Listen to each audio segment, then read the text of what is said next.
Hello. So, kind of a late night, for me, these days at least, late night record session here. It's on my clock. It's 9:12.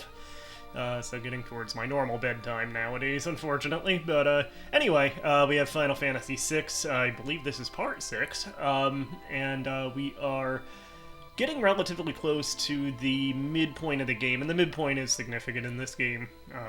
We'll see why, obviously. But yeah, we left off with Terra and Locke making their way to investigate the town of Thamasa. They've gone with General Leo of the Empire. So after the opening of the sealed gate and the going berserk of the Espers, the Returners and the Empire are at least nominally working together at this point. And Terra and Locke are going to Thamasa to investigate the source of reported magic there.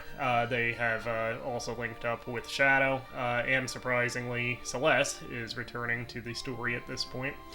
So yeah, we'll get back into it. This is kind of the last major mission before the kind of final dungeon, I guess you could call it, of the World of Balance, the first half of the game.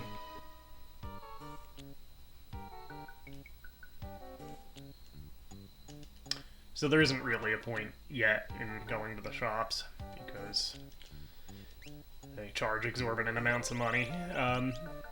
I guess the weapon and armor shops actually don't. I was thinking all the shops were priced up, but that may not be the case. Let's see the item shop. Certainly the inn. Yeah, I guess the shops are actually all normal prices. But the townsfolk are not forthcoming, as you can see. A couple of hidden items around town that we'll want to grab.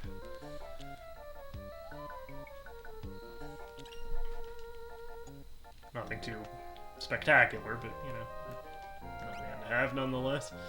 I don't think there's anything we really need here, although it's good to know we can get earrings here. We do have 2 sets of those already, but may want more at some point.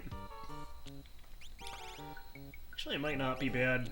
We don't need it urgently, but it might not be bad to have an extra sniper sight in stock, just in case we want it later. We should also... Again, we don't have to at this point, but we have 2 Blizzard Swords, and we want to actually equip those on Terra and Locke.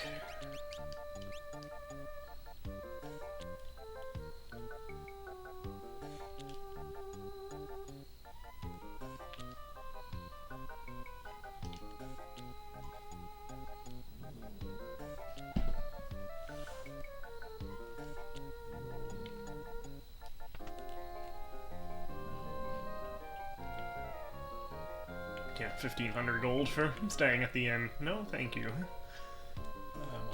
We'll check your buckets though.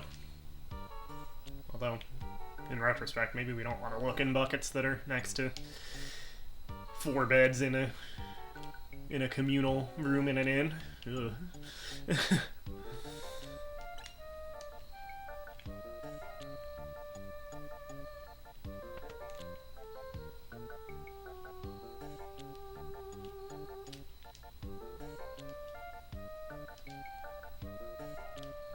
Magic? What is this magic?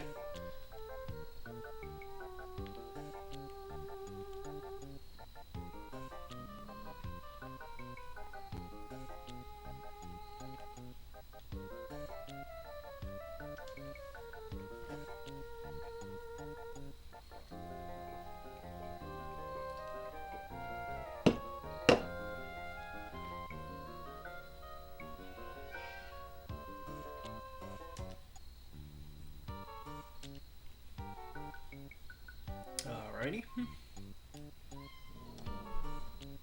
It seems there's something afoot here.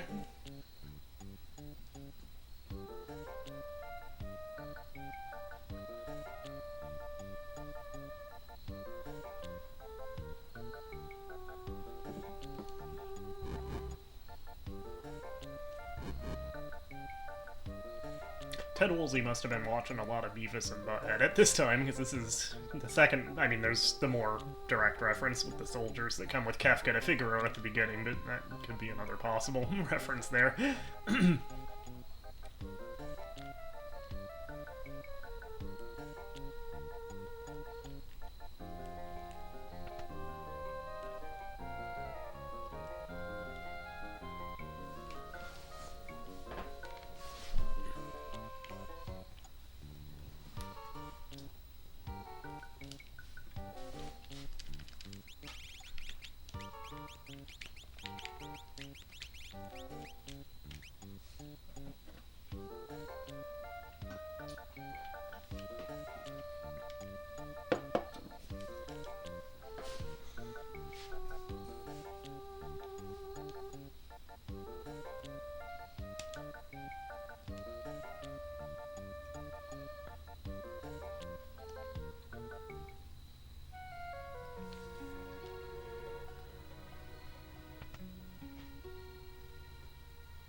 This is the last character introduction of the core cast, by the way. There are two optional hidden characters in the second half, but yeah, certainly in the front half of the game, this is the last new character we'll be meeting.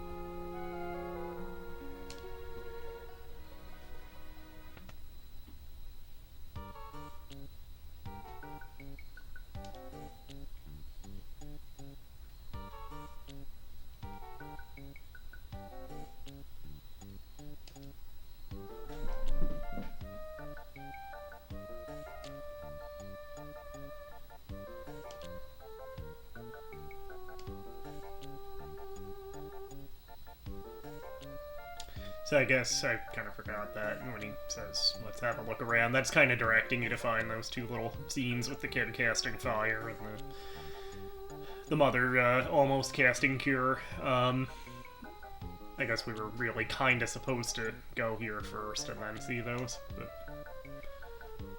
we already did, we did it in reverse. It's not a big deal.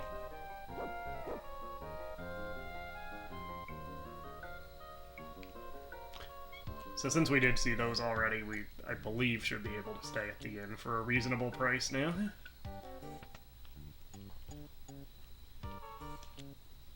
Yeah, just down to 1 GP. It's actually now the cheapest inn in the game.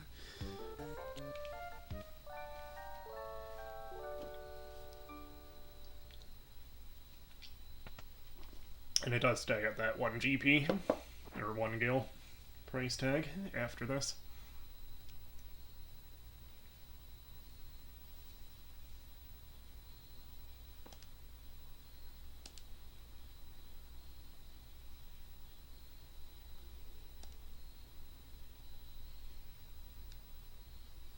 And yeah, we really don't get to use Shadow in this part, even though we have control of him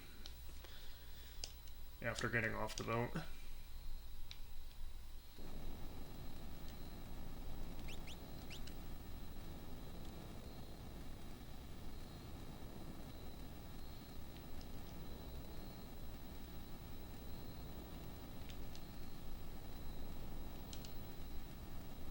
And this is why we wanted the wizard swords on both Locke and Terra, because obviously we're going to be fighting some fire elemental enemies.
think we ever get an explanation as to why the owner of this house was hoarding fire rods. Alright,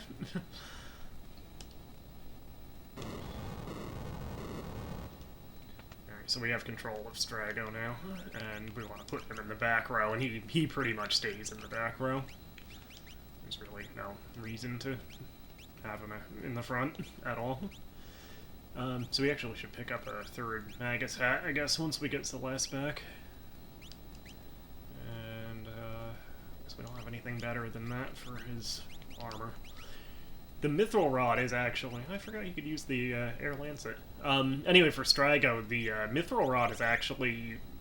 Unless you're fighting enemies with a specific elemental weakness, the Mithril Rod's probably the best choice for him because it actually ups his magic power more than other rods, even the elemental ones. And we should put a... might as well just put Shiva on him for now. With the caveat that we should keep an eye on his level, since Shiva doesn't have a bonus. And we should put something with a bonus on Terra right now, too.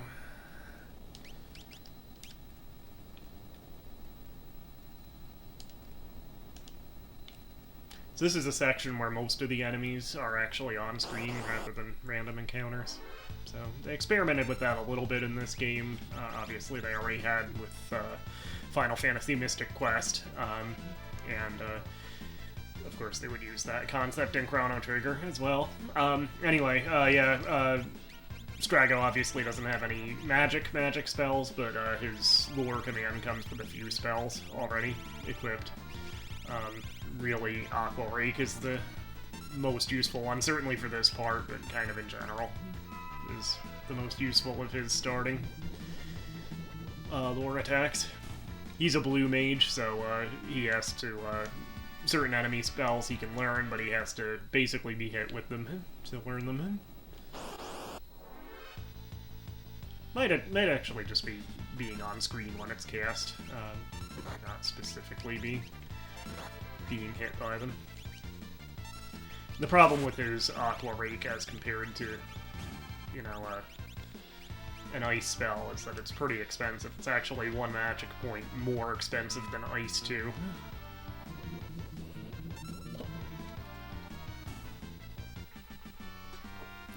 So hopefully we'll get regular Ice on him at some point, and if we have Ice 2 on Terra, it would be actually not a bad thing if we had Ice 1 on her already too, but we don't. Anyway, so we got the level up bonus for that, so we'll go back to trying to get her, and actually we could use, actually the Safe and Shell we wanted on her. We can go back and get those with a different Esper later. Let's put Bismarck on her so she can get Ice 1, probably during this dungeon.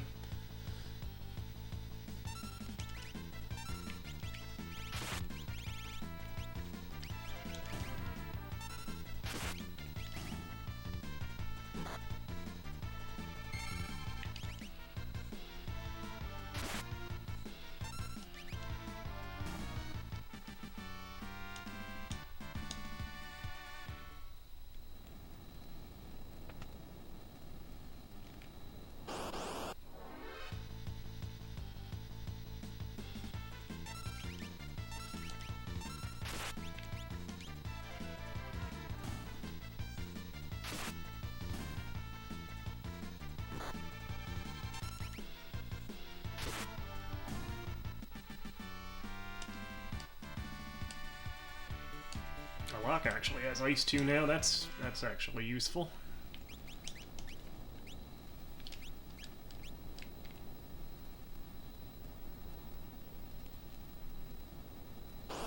Might as well fight all of the flames for the experience, right? Locke, no, he doesn't have Ice 1. Terra should be getting Ice 1 fairly soon.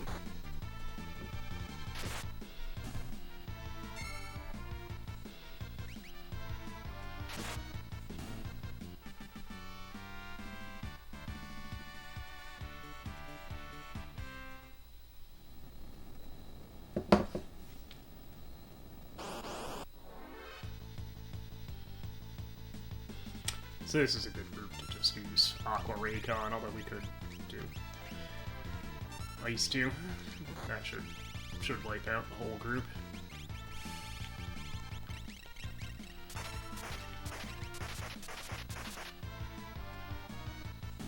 Yeah, even Locke casting Ice too will wipe these out, so Terra has Ice 1 now.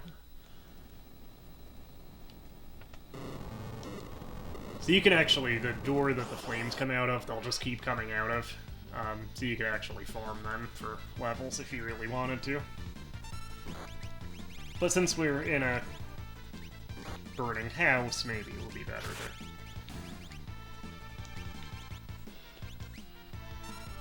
I should have actually had her just attack the one on the left and use Aqua Rake.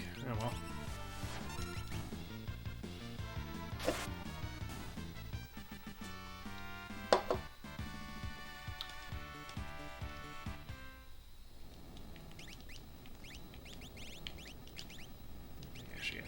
On Bismarck now.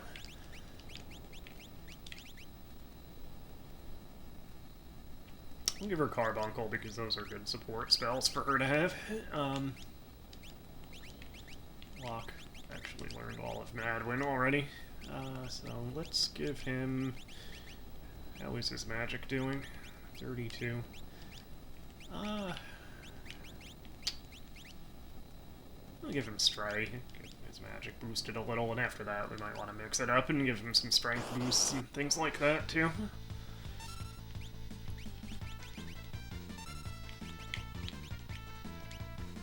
I don't think the cure is even going to go off during this battle.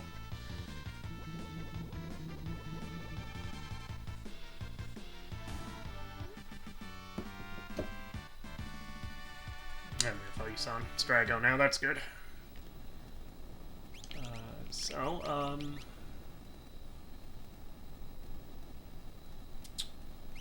yeah, might as well leave that on him for now. Well, he is close to the level up. Let's skip him. Add one for the level up.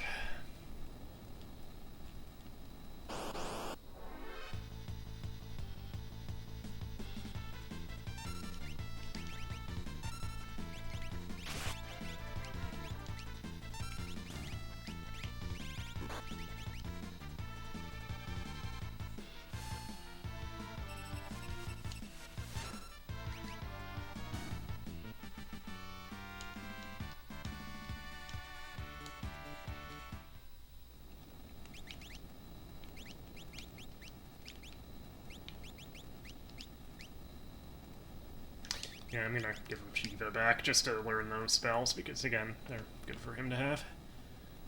So, these rooms where there's two doors, I think most of them have treasures behind one door and then the path forward through the other.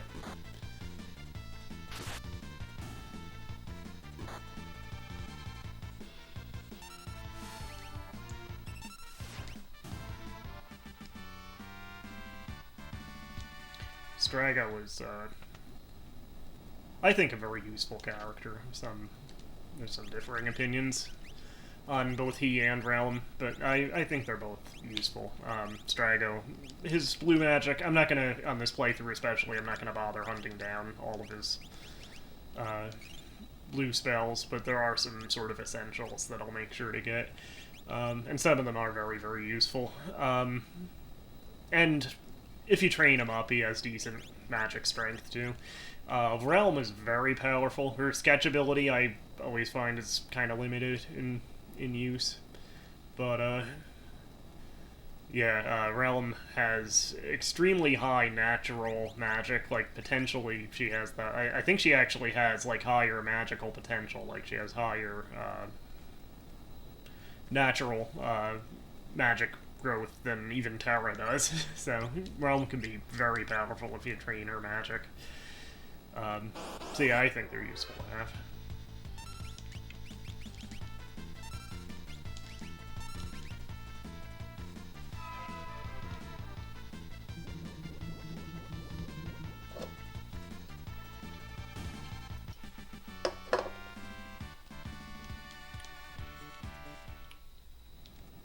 I actually forgot to point it out, but when we were at that chest in that other room, we were actually at exactly 25,000 steps, too. For whatever reason, the game records how many steps you take.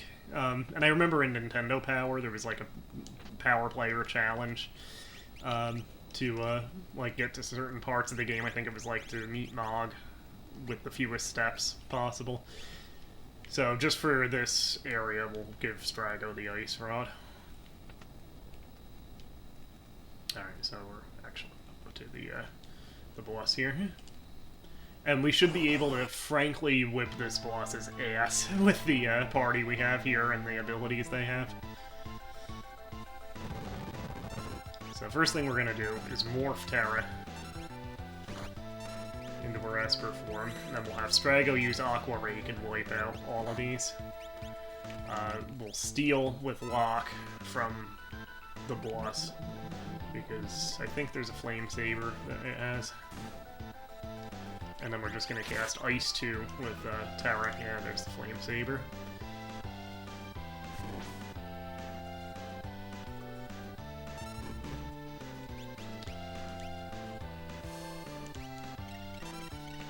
This may well kill it.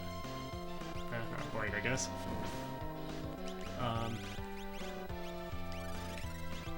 Aqua Rake, right? We'll use Aqua Rake because I think it is a little stronger than Bomb 1. And I've resummoned its buddies, too.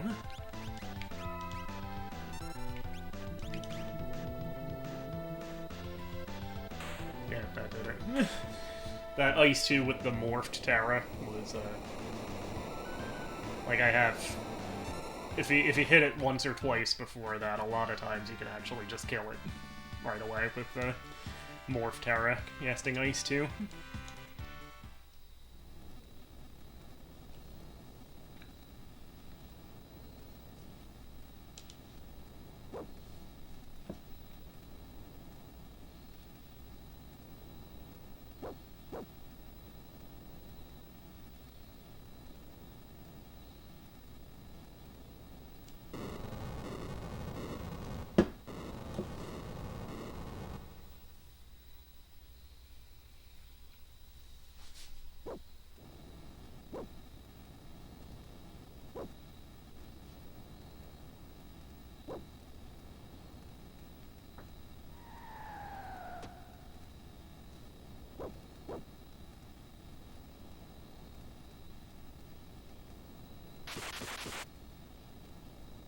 It actually would have been nice to have Shadow in that boss fight because he has water, what is it, water schemes or water edges he can throw.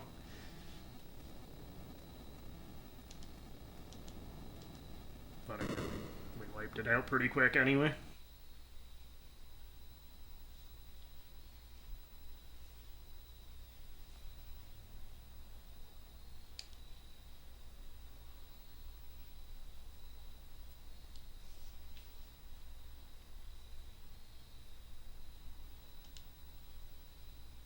I'm pretty sure, I said this already, but I'm pretty sure Realm, if you don't factor Esper, like, magic power boosts, I think a fully leveled, if you, like, get them all to 99, I believe Realm, actually, at that point, has a higher magic power than, again, even Terra or Celeste.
And Realm's definitely not going to follow us there.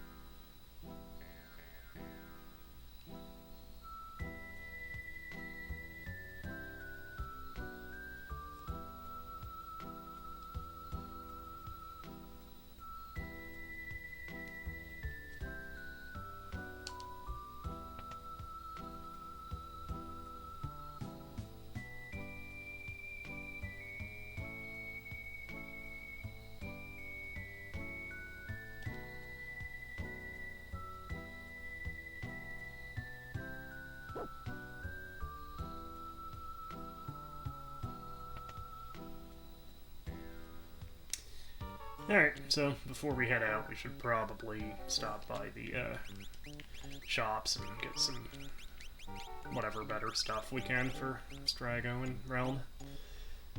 So yeah, we'll give him this Mithril Rod back because it does have higher magic boost. I forgot to put relics on Strago too. Just going with what we have, we'll give him a barrier ring because that's another magic boost. And I often put the cure ring on him, which is just auto regen.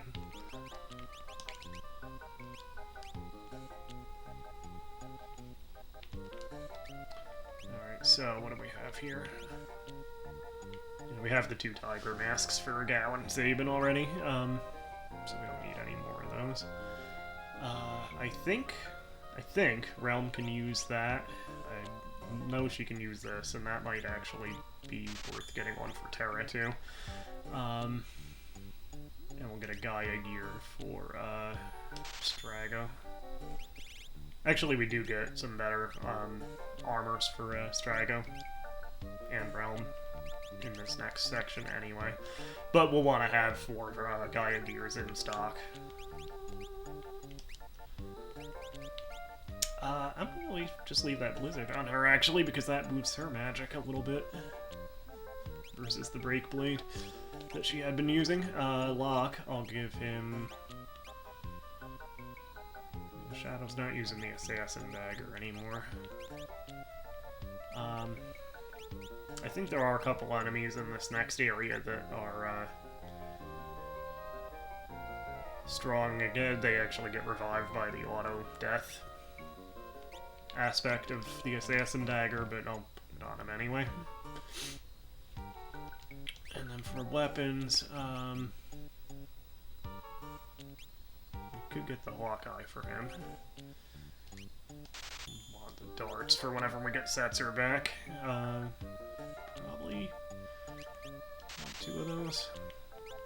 We do also want to make sure we have at least 30,000 gil by the time we are done with this part, so we can go to the auction house and get the 2 espers that are available there. The Hawkeye might actually be worth getting for Locke, now that I think about it. Let's see what that does. No, not really worth the drop in speed.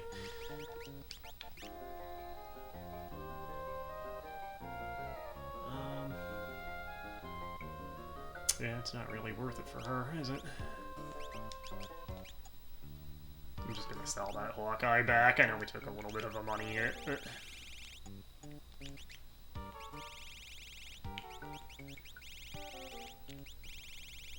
Where is it? There it is.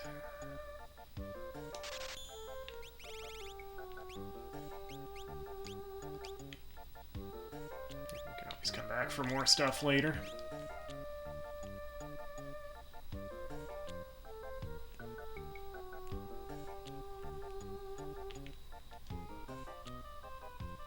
Okay, good. Couldn't remember if we got refilled after the fire.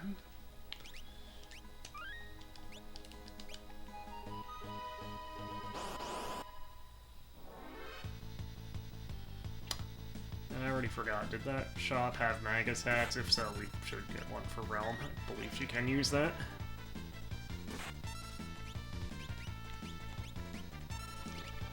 that horse-looking thing, horse armadillo thing, that has a sneeze ability, which is extremely annoying. Because it basically knocks one character out of the battle. Now let's just dip back into that shop. Because again, no, they didn't have Magus hats. The tiara might be worth it for Realm, actually. We'll grab one of those, and then we can pick between that and the Mystery Veil when we get her. It's only 3,000.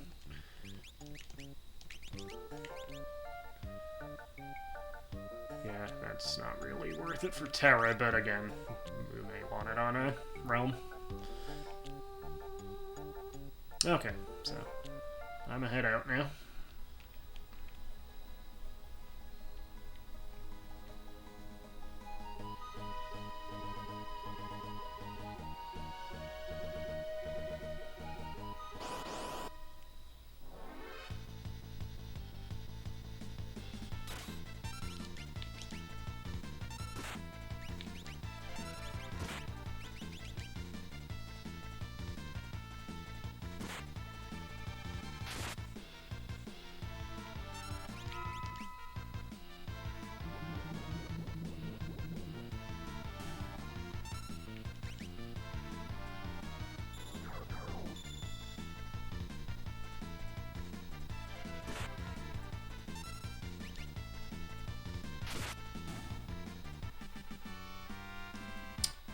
I feel like those chimeras have something decent to steal.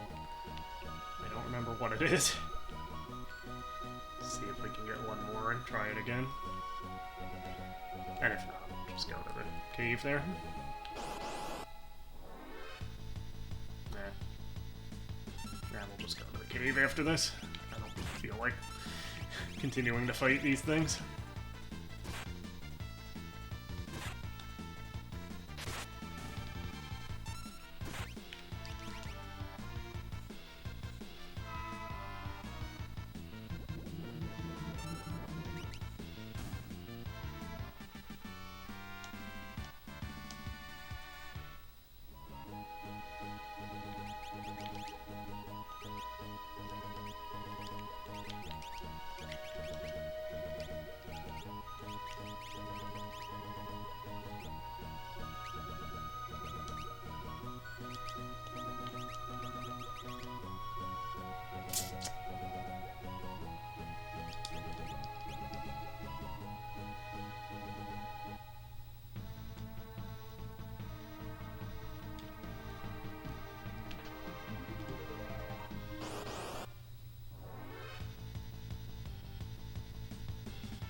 The good news is you can't get a game over in a battle after a character gets sneezed out, but when you win it, the characters that are off-screen don't get the experience.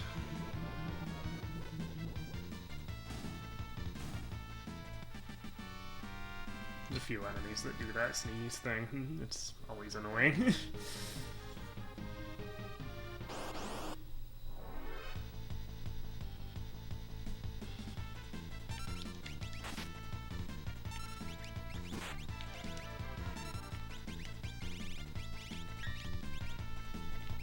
Probably should just be switching to, you know, first level magic with Strago for a lot of these enemies, because Aqua Rake really is burning through his MP.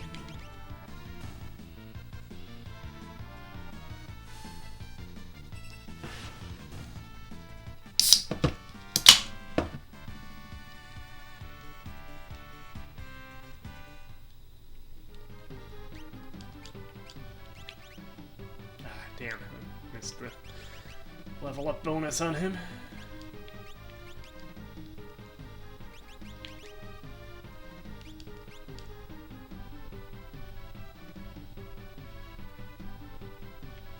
So, I'm trying to remember the path we want to go on here first.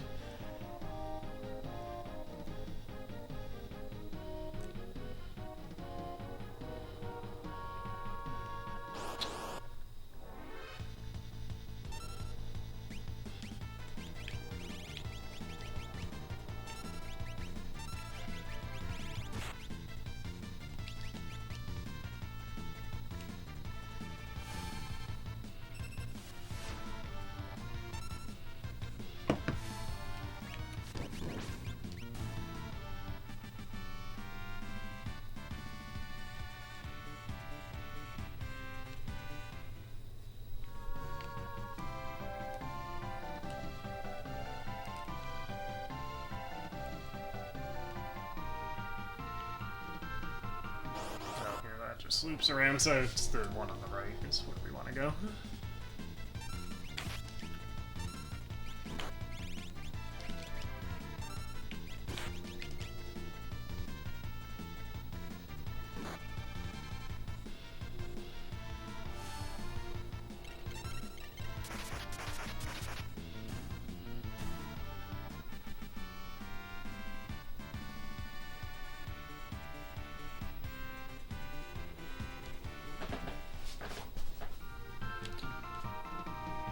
Alright, so that answers that.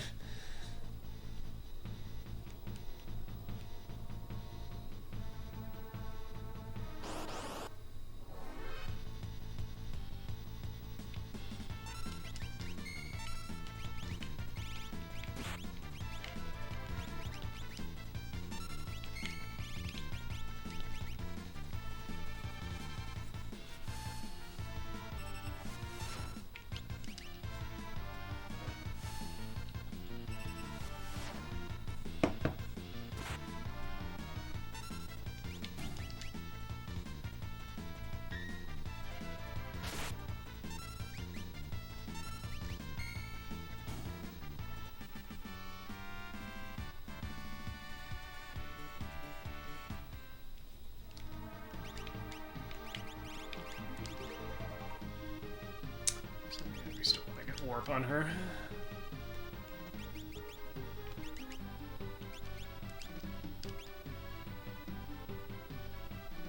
And you can probably notice Realm kind of poking her head in occasionally.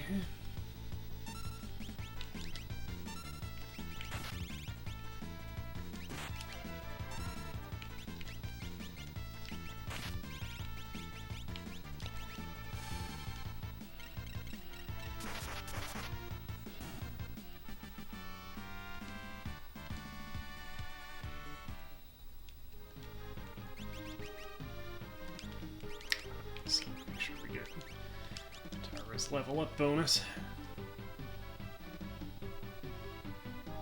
Oh, we almost caught her.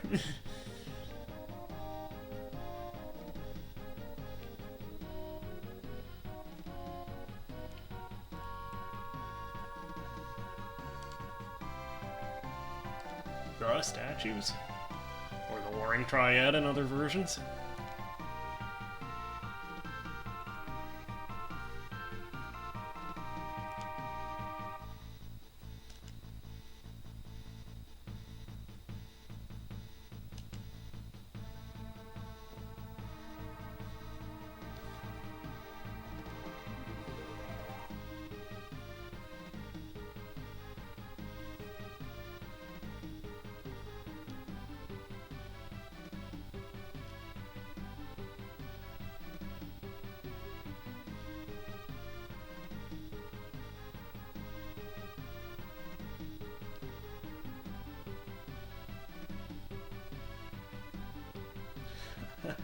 What a story, Mark.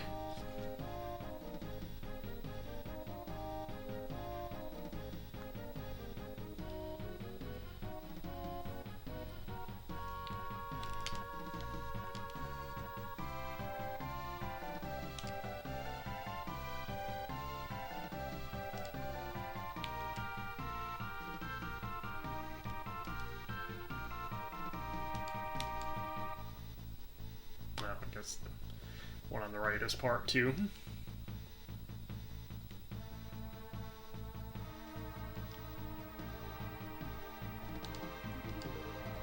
So that's where the top one should have been red. Jump scare.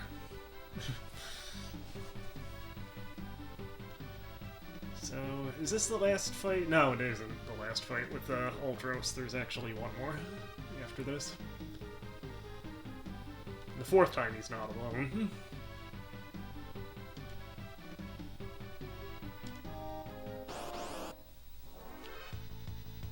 Yeah, don't even bother giving him the boss music this time.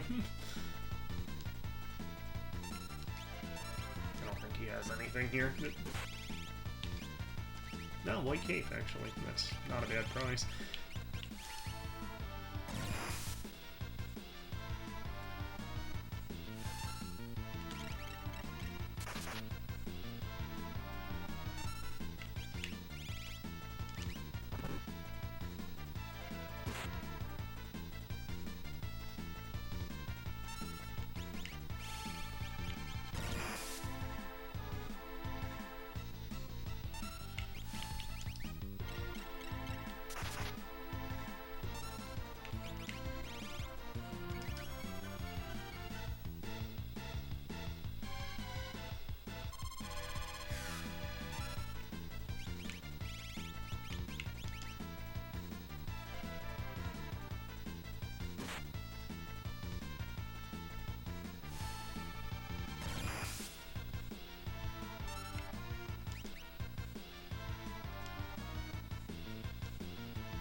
These octopus royalty, I'll have you know.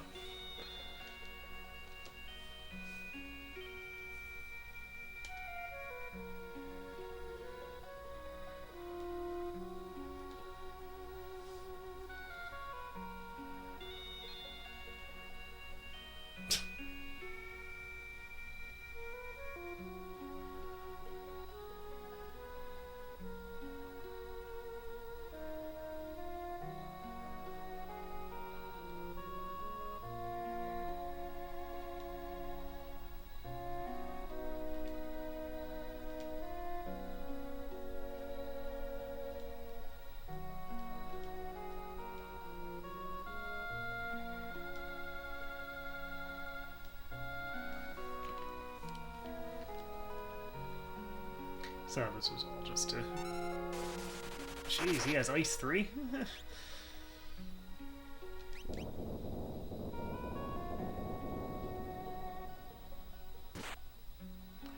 This is really just to show you what Sketch does.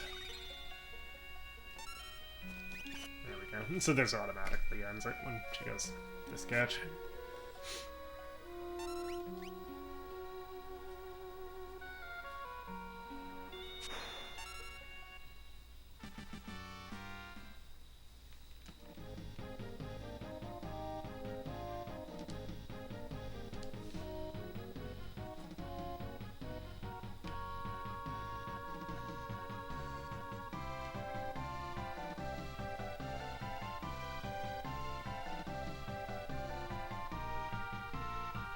Alright, so well, first we need to get Strago back online. But yeah, we should first and foremost put her in the back row. She has her own special weapon type, which is the brushes, but it wouldn't actually be a bad thing to just get a mithril rod and throw that on her. She can still sketch without having a brush equipped.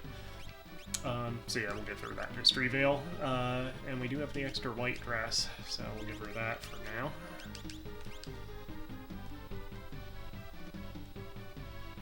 We'll want another one of those once Celeste comes back into the fold, but... Oh, and we should do her relics too. So yeah, we'll give her the barrier ring, just like,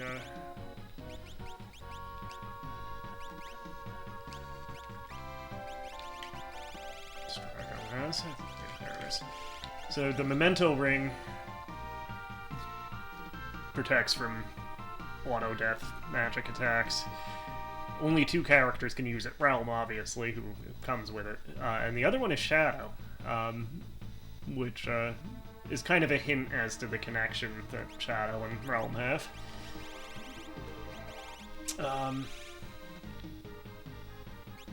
With that said, I think for now, we might want to put the amulet on her just for the status protection. Could even put the set of earrings on her, huh?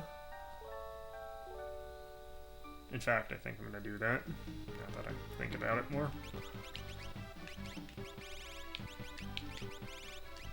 Earrings. So that'll be a nice boost to her magic damage. Even though it shows her magic coming down in strength. It's still pretty high. It's still... Jeez, it's actually equal to Terra at this point. Already. Yeah, I know some players have differing opinions on both Realm and Strago. I say don't sleep on them. I forgot to give Realm an Esper. Yeah, I say don't sleep on them, because they're actually... Strago's potentially magically strong, and some of his lore spells are very useful, and Realm can just be very powerful as a magic user. Let's get an Esper on Realm. So what do we give her first?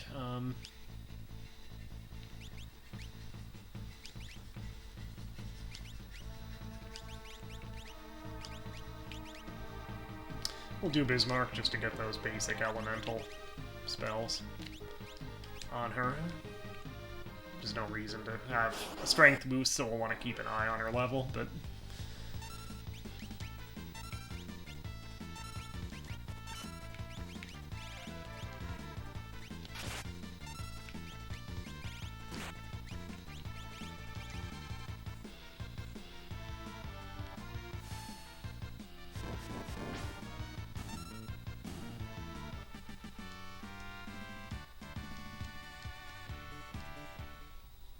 I think that's the last spell on Shiva that Strago needed. So...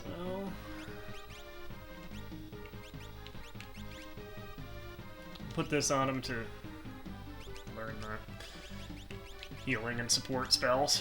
But again, we'll want to keep an eye on it so he can get a nice magic boost on his next level. We missed it last time. I think I picked the wrong door. Yeah, this is... that just goes to where we actually want to go, but we want to go to the other exits first, because they have treasures we want.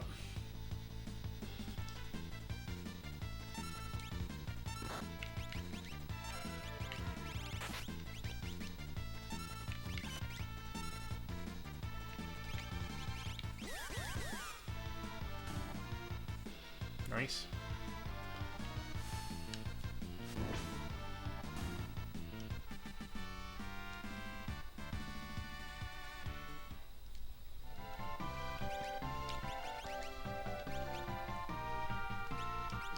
Probably one more battle, and then we'll temporarily give Strago something else.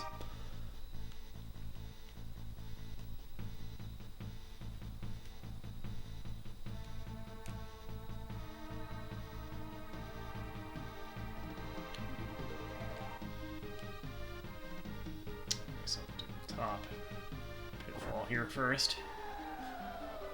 It doesn't really matter.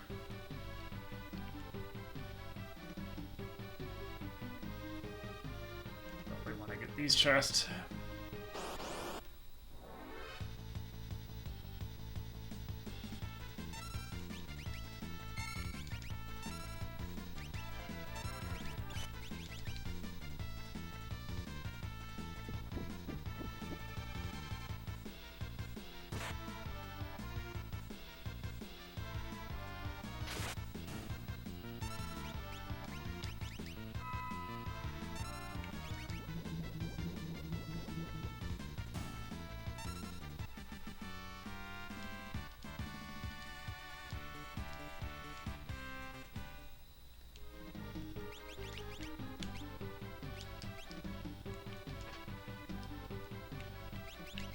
Chocobo suit. Yeah, we'll put that on Strago. Mountains are nice. This is the life. Sorry, had to do the Chrono Trigger thing. Which, Sea of Stars actually had an NPC with those lines in a mountain scene, too. You know, just a nice little Easter egg. So the Tabby suit, let's see what that does. So that's not as much a magic drop for Realm, and it boosts her other stats pretty well, so we'll give her that Tabby suit. What do you think of that, Tabby? You already have a Tabby suit.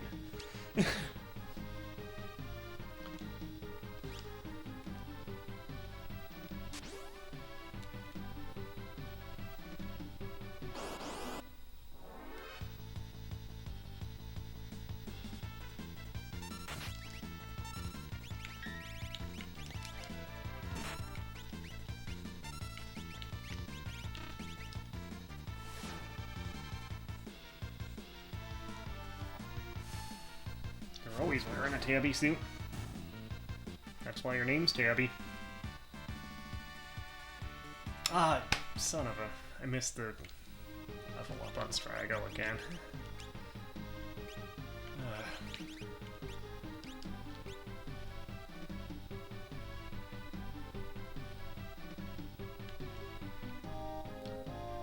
It might almost be worth resetting since we saved. Ah. Yeah, I don't know if I've mentioned this. I probably have in some video or another, but yeah, Tabby there. I didn't actually name her that. I would have probably come up with something a little more creative for a tabby cat than just naming her Tabby, because that's really a description. It's not really a name, but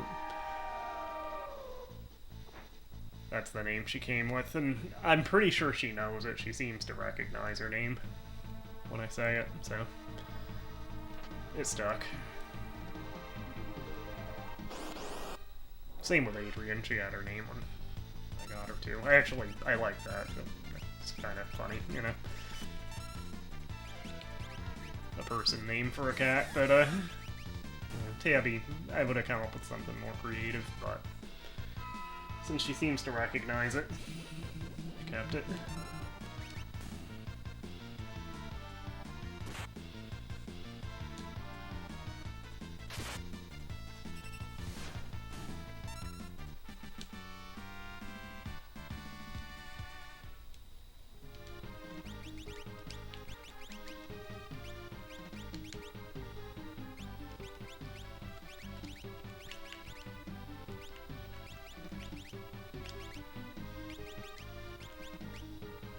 Let's give Locke a strength boost. Oh yeah, we already did that. It was the next potion. Alright, so now we'll use another 10, and then we'll go to the middle door. The Tabby suit and the Chocobo suit were kind of the main things we wanted.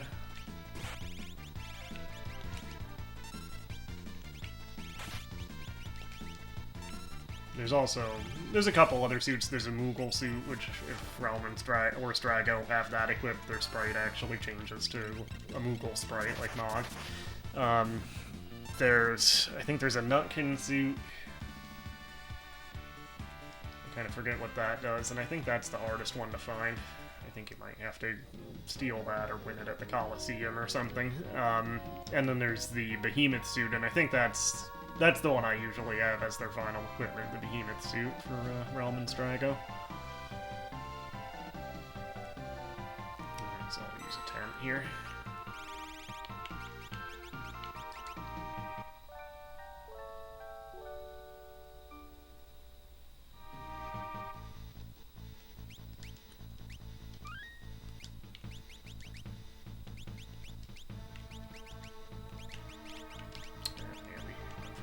Reason in the world for Realm to get a strength boost, so we'll give her a magic boost.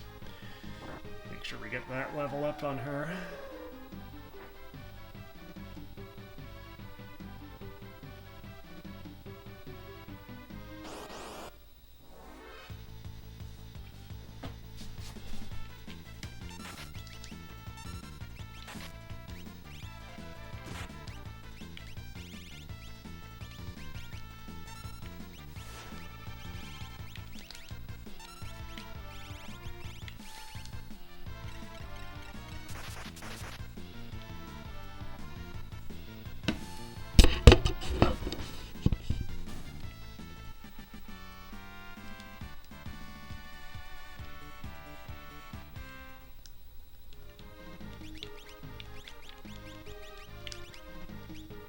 Yeah, she can learn life on something else.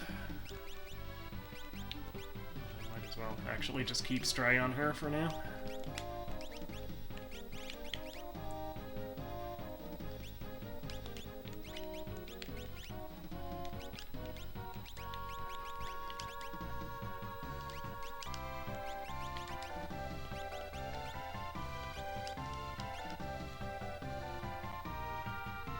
Oops. We did the Grandpa Simpson walk in and walk out thing there.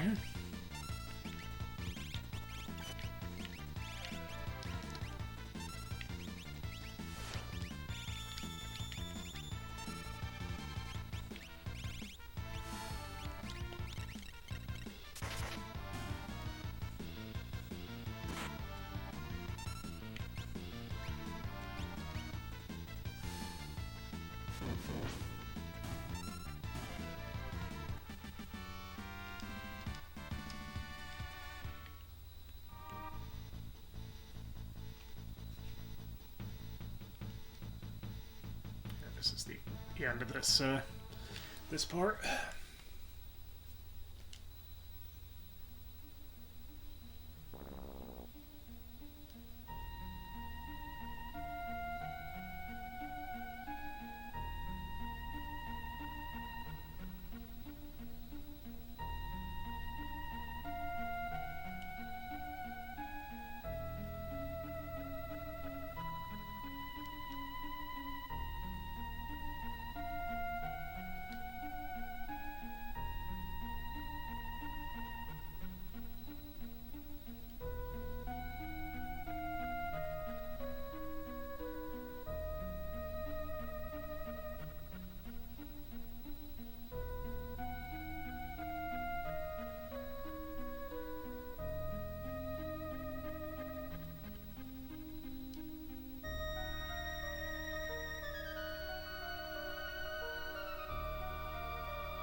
So very briefly, we get to control General Leo here.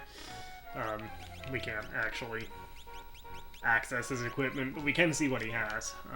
So yeah, he has the Atlas Armlet, the Offering, or Master's Scroll, depending on version. Gold helmet, gold armor, Aegis shield, which comes to us much later in the game in the Crystal Sword. And he has a special ability called Shock, which is a multi-enemy magic, I think magic-based attack. Yeah. Now if we try to fight the Magitech armors, they're actually the Guardian boss, which is indestructible in this part of the game. We do fight it later in the final dungeon.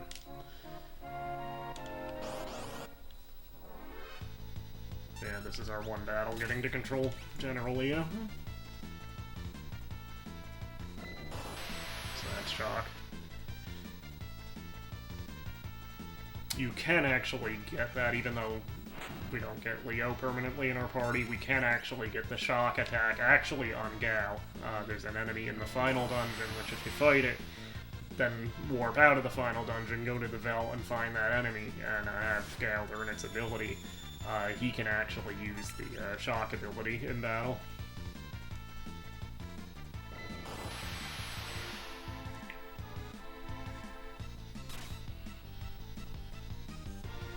So we'll do a regular attack. The Offering basically splits your regular attack into 4, so he just hits 4 times. It's more useful against groups of enemies.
Oh.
remember in the, back in the AOL days on the gaming message boards, when this game was relatively new.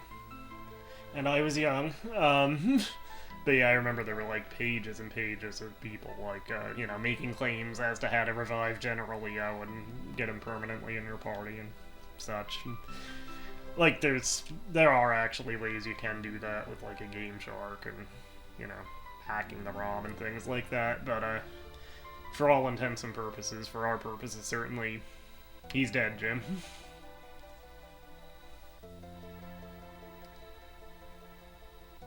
And of course there was the same thing for Aeris in Final Fantasy VII, just pages of people trying to figure out how you could revive her and making false claims as to how to do it and stuff like that.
So, believe it or not, Edgar's lines there get actually a lot creepier in later translations, where he says, basically to tell his realm to call him when she turns 18. It's like, yeah.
Alright, so we'll go to the floating continent soon, but there are a couple of things we want to do before that.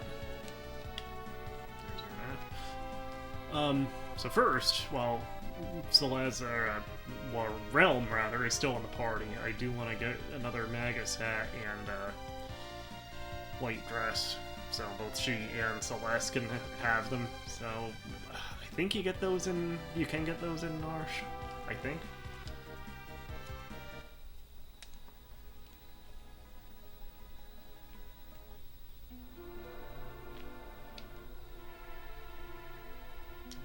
Yeah, we're actually fully restored.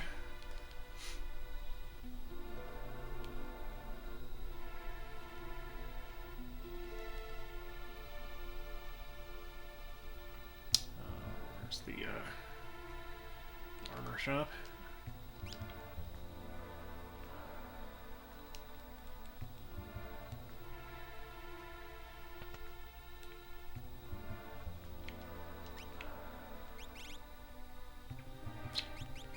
No. Oh, and IKEA has the Magus hat, doesn't it? And then it might be Klingon has the white dress. Okay, so yeah, we didn't need to come here. And now I'm not even really sure that Realm can use the white dress. Yeah, I mean, I wouldn't even worry about the white dress. If it really matters. Let me just see, can she even use the Magus hat? She can. So yeah, it does drop some of her other stats a little, but I think it's still worth it to get a Magus hat for her. So, we'll get that one back to Terra. Really? Alright. Might as well fight these things. And actually, a Mithril Rod wouldn't be bad to throw on Realm either. Thinking about it. Oh, the Blizzard Sword is technically water element because ice and water are kind of shared in this game. So that's why that healed that thing. So yeah, we'll go to Ikea and get the Magus hat, and then we'll go to,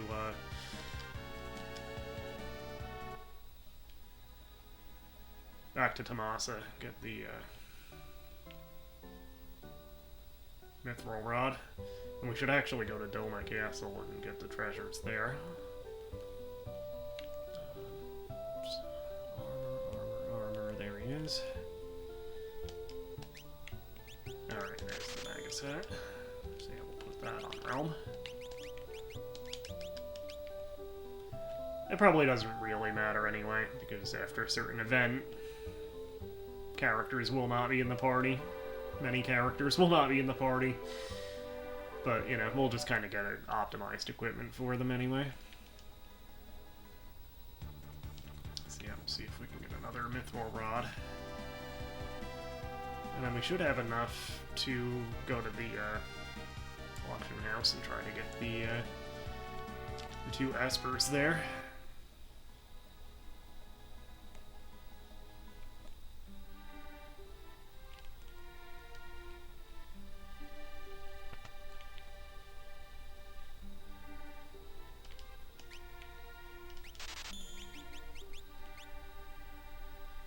Guess we already got those.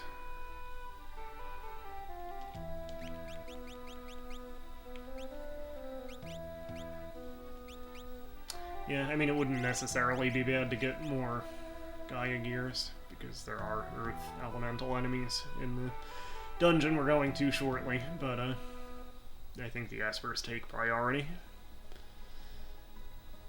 Okay, so what are we doing? Equipping that.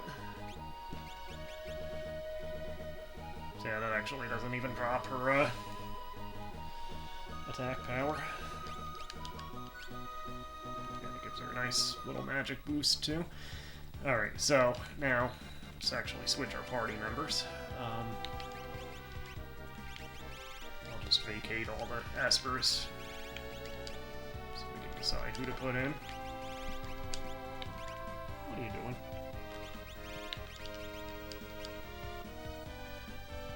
blankets down.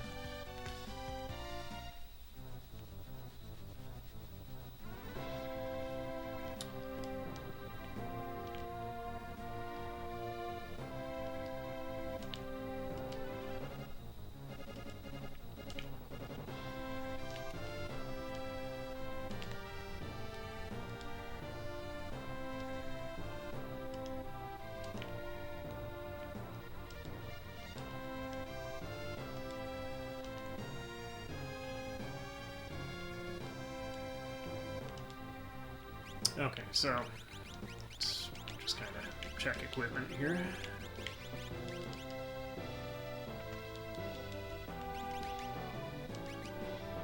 Well, he's emptied. Is everybody going to be emptied? That'll be a pain.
What do we have on Mog?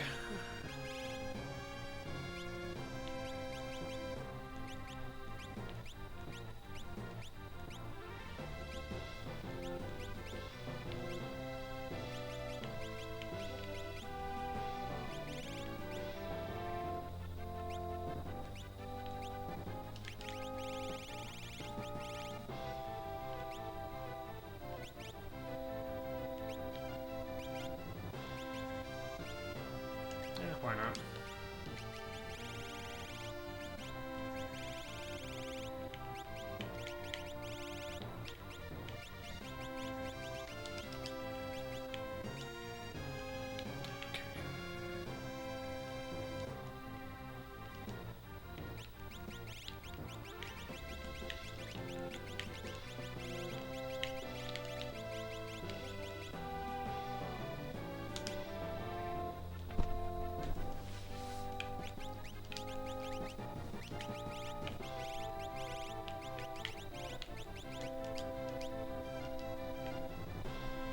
Actually, we want the hero ring on him rather than the armlet.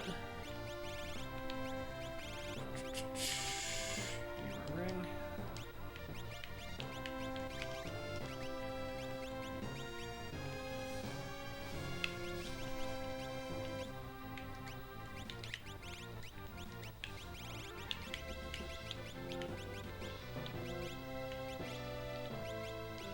I did buy a second Magus hat. Where is it? I mean, a third one. We'll go back to...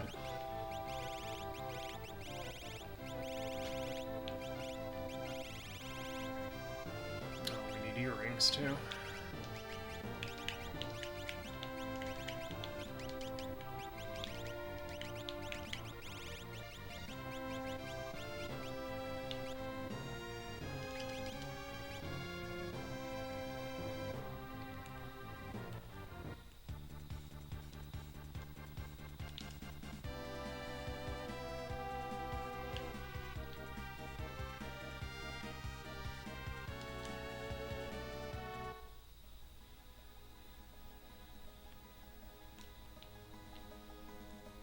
Actually, let's put somebody back in the party. We'll put Edgar back in, too, and fight a little bit on this continent just to raise some money. Alright, so we'll put both brothers in.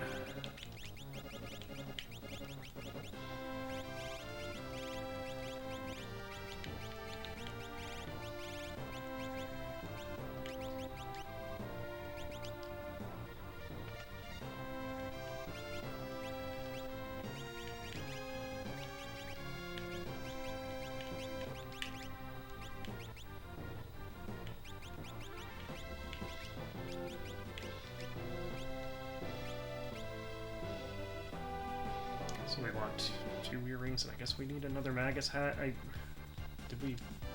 We had 2. We had to have had 2, and I bought one.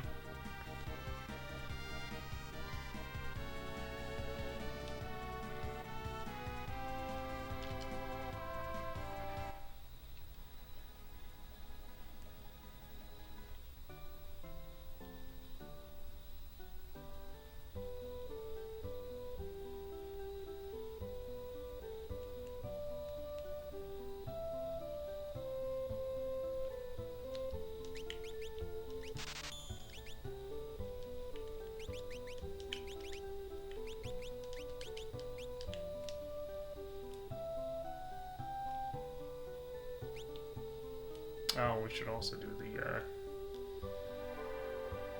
letter sending quest with the guy in Mobley's.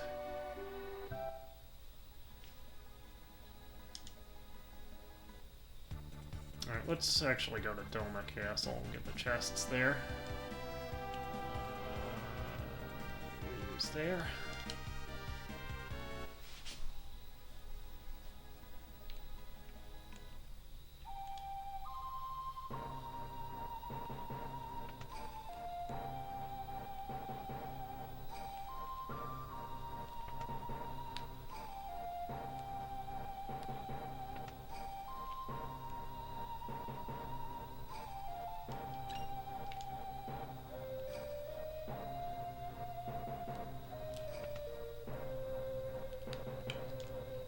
So that does become important later in the game.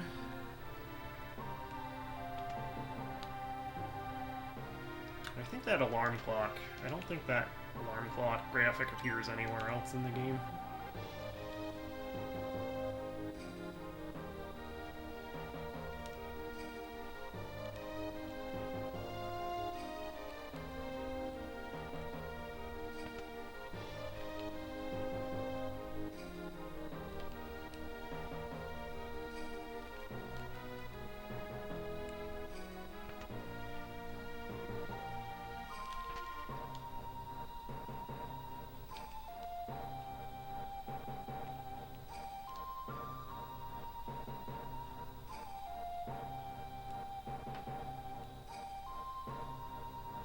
Very strangely laid out castle is Doma.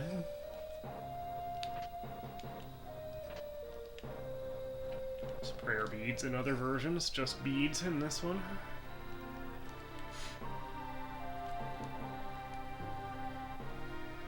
Oh, does this wrap around? This might be a dead end. Yeah, that just dead ends at that rubble there.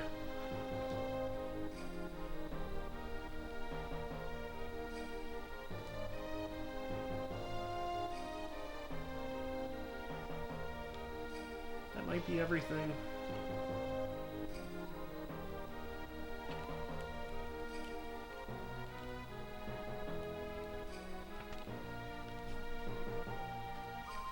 Just check this way.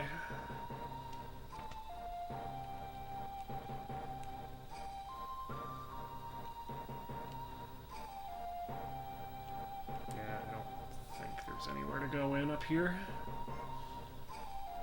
This area was just for a cutscene, I think.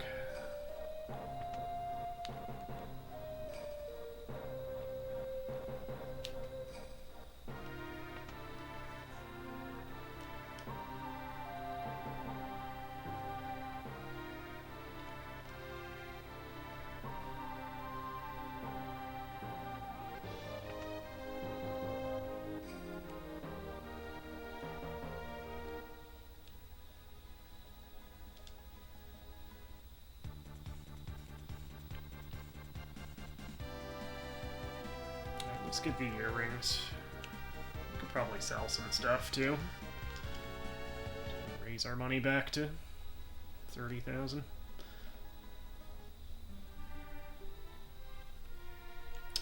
So relic shop is where we're going. Hi, come up.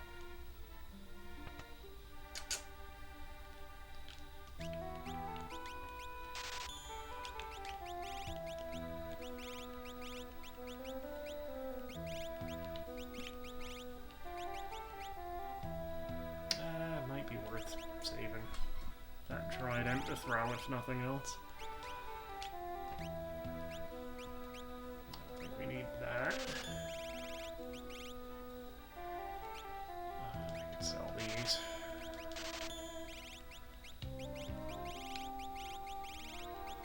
I don't think we need the mithril claws anymore.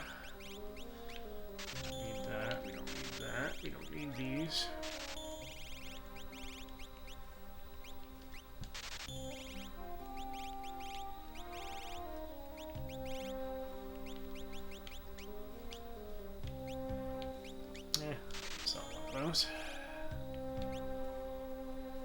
Hi.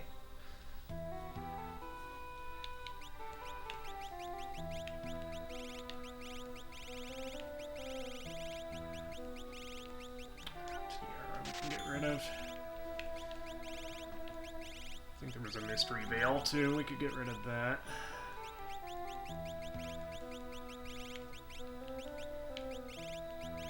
Yeah, sell those. Did we already sell that mystery veil off? Maybe.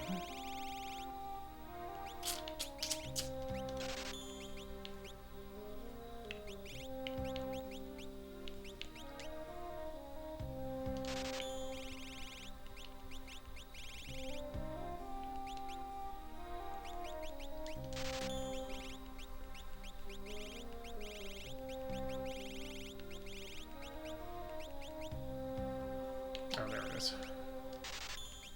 Alright, so we'll come back to we'll get the espers first, then we'll come back and get the, better armor for, I think Edgar especially is kind of the last character that is stuck with bad armor.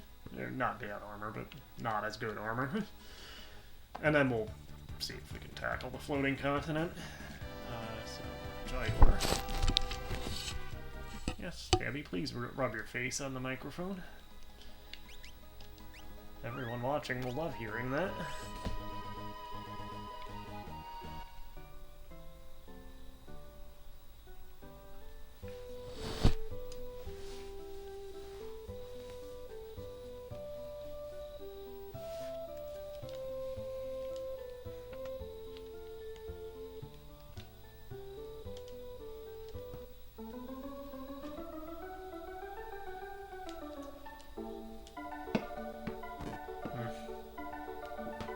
Unfortunately, these items are randomized.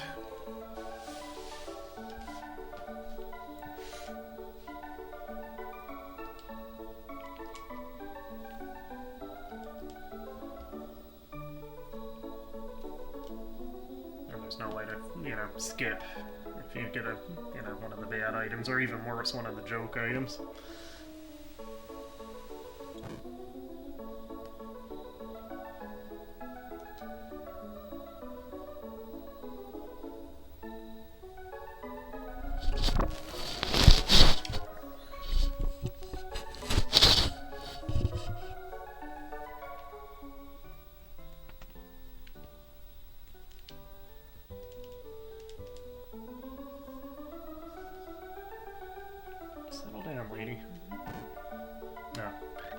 Even better, again, one of the joke items, you can't actually buy this, no matter what you do.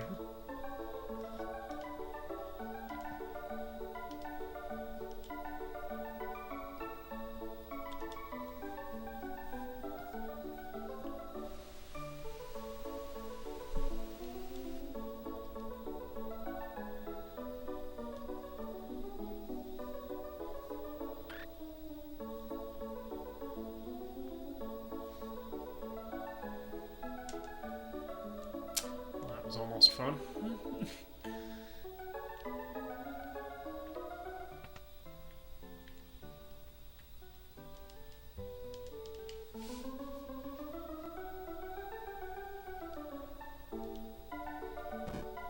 Again?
I don't want the cherub down.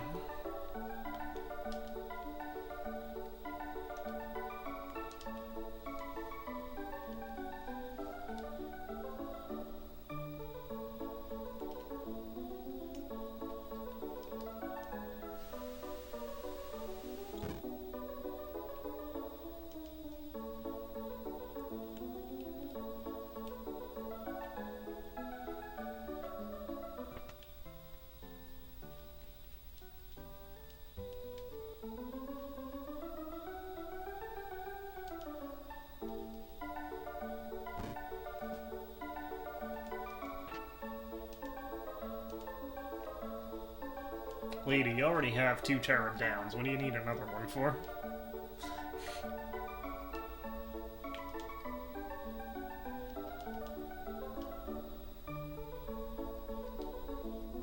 No, really, I'm good.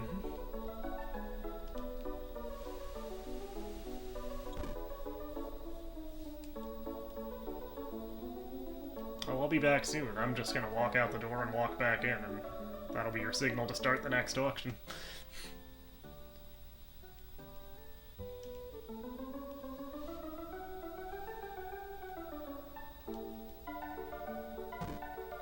Come on.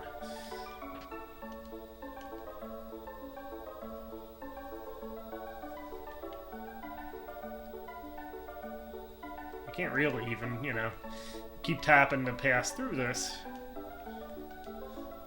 And, you know, play on my phone or something while I'm doing it, because if you pick the top option, you'll actually buy it.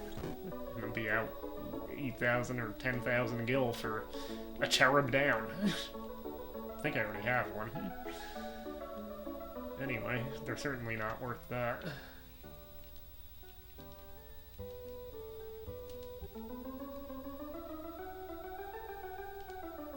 Come on, come on, come on. Oh, thank God.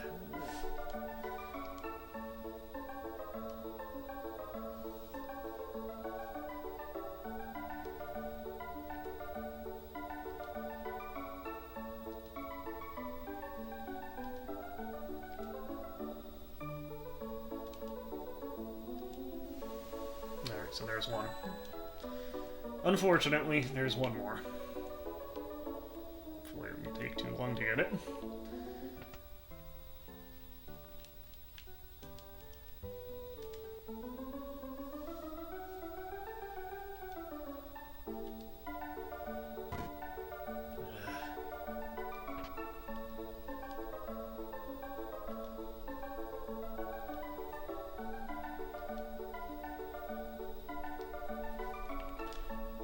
This chick's gonna be damn near indestructible with all these cherub downs. We should send her to fight Kefka.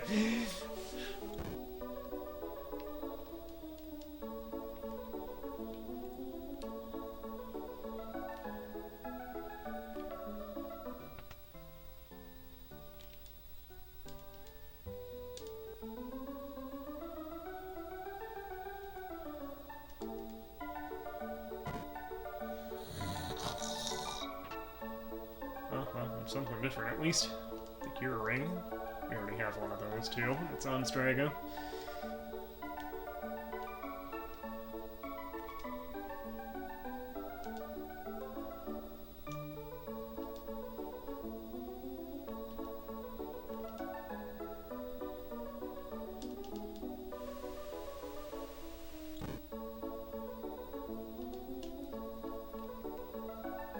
What does the cherub down do again? Just out of curiosity. Oh, I should equip these. I think I do have one. Oh yeah, that's auto flow. That's what I thought it was. But yeah, this woman has, you know, she's gonna be equipped with like 5 cherub downs. Who knows how many cure rings. She'll be like indestructible, flying all over the place. She should be fighting Kefka. Just take the day off.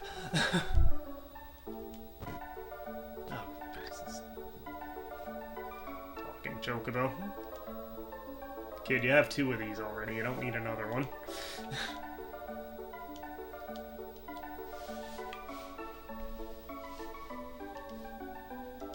I didn't mean to outbid on that, but it doesn't matter. You can't actually win this auction.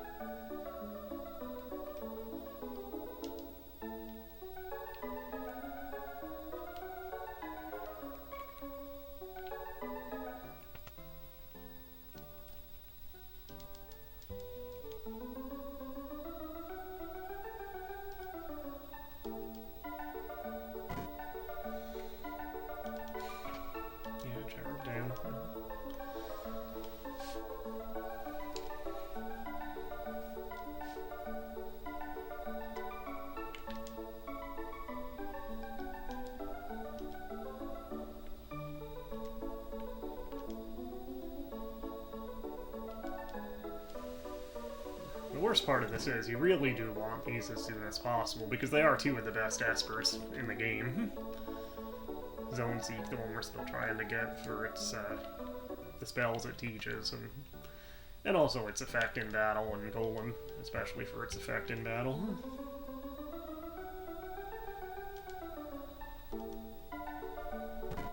Come on.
Shoot. I just bought the damn thing. Oh my god, and it wiped out my gill. I can't even afford the... Oh, for crying out loud. Oh my god. That was a mistake. That was a massive mistake. And I don't have enough left over to do the...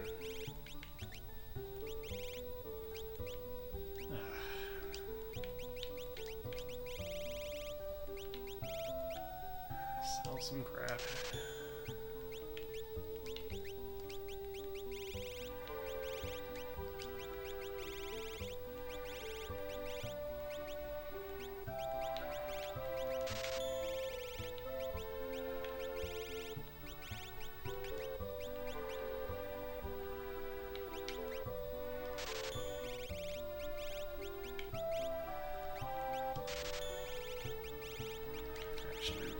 Sell. I'll keep one, but I can sell most of those.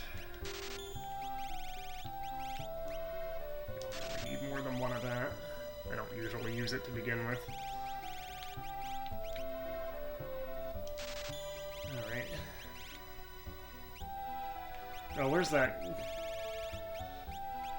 friggin' cure ring I just bought for 20,000 gil? Where is it? I'm selling that damn thing. There it is. 4,000.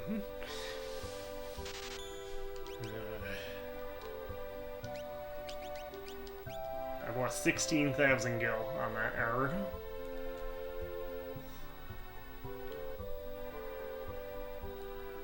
Don't say I never did anything for you people watching. Suffering through this.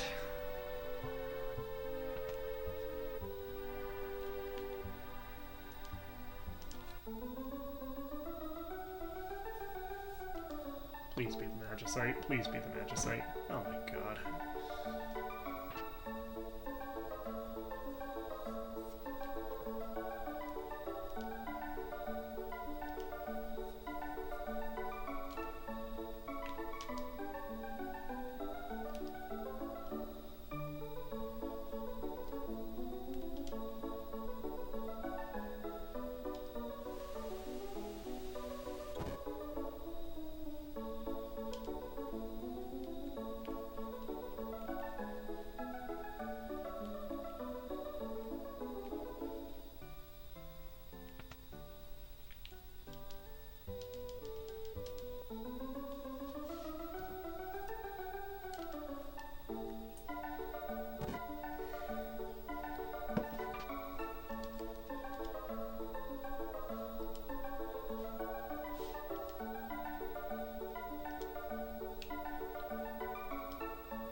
I feel like right now, there's that image that went around, I guess a week or two ago, online.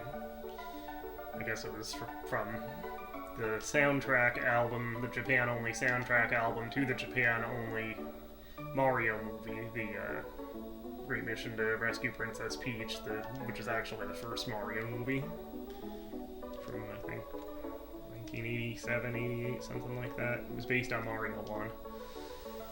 But the soundtrack album had, and again, that's what I guess gathered it was from, it had a picture of Mario in it, so it amounts to official artwork, official Nintendo artwork of Mario, looking at a screen that says game over, and he's just yelling, "Shit!"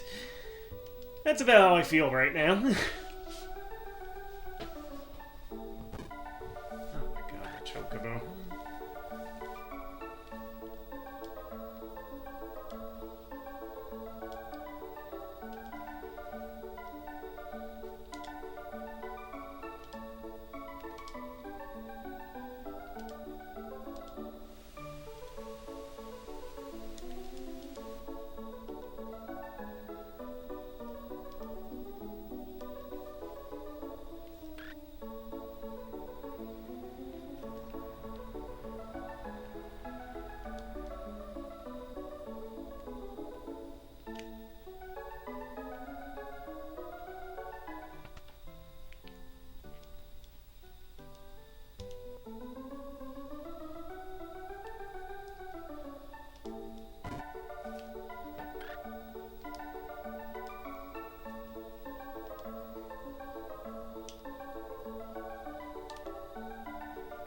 I no longer fear purgatory, because I think I've already experienced it, trying to get the Magicite to show up at the auction house in Final Fantasy VI.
Yeah, I'll tell you who I want to see on the front lines in the final battle. I want to see the lady with, like, 20 of each cure rings and Terra Downs, and I want to see the kid with, like, 15 talking chocobos.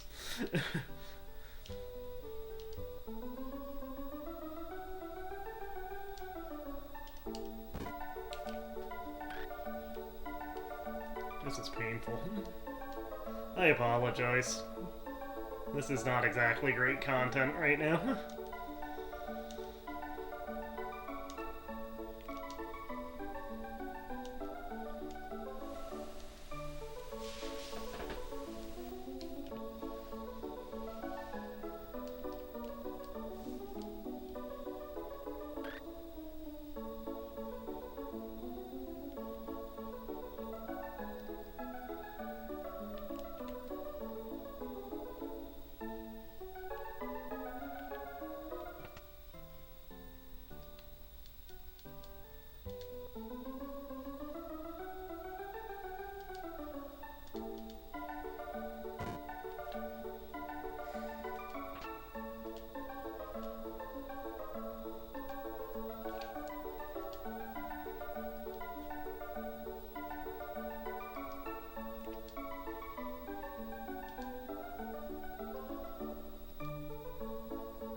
Insert graphic of Bugs Bunny saying no.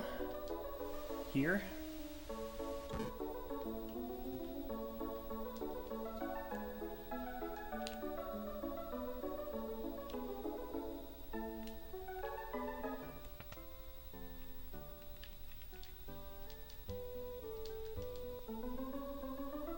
I close my eyes.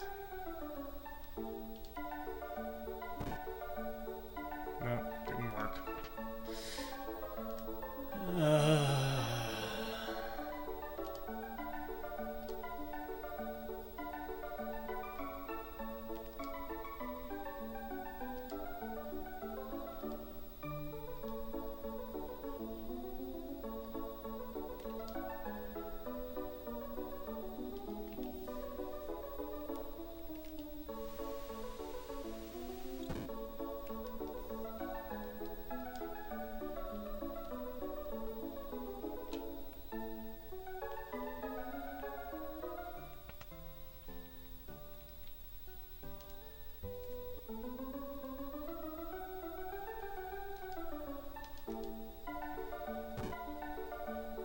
This is ridiculous. There must have been an easier. This right here, this is the worst part of this game. There must have been a better way.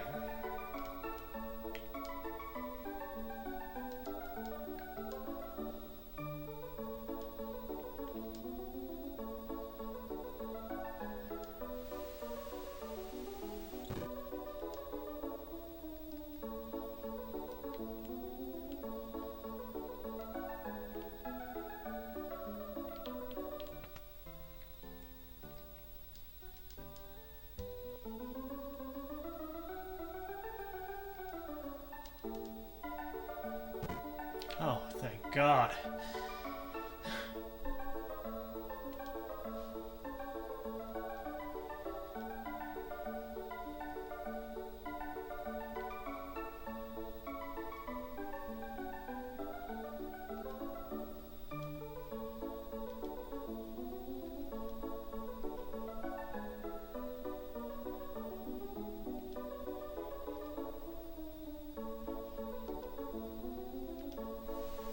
Alright. That was painful. Alright, let's go do the, if we even have enough money for it, let's do the little quest with the wounded soldier and Mobliz, and then we should be able to actually just go to the end game for the first half of the game. And yes, I am absolutely dropping a save right here. Knowing my luck, the power will go out or something.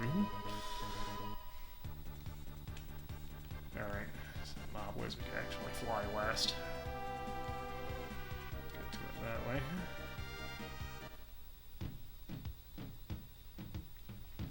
And put some sprint shoes on just for now.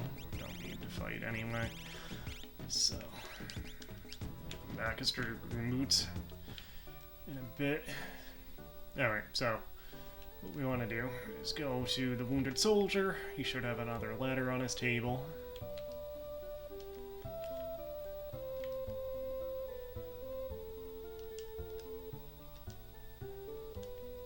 Alright, so Then we go to the post office.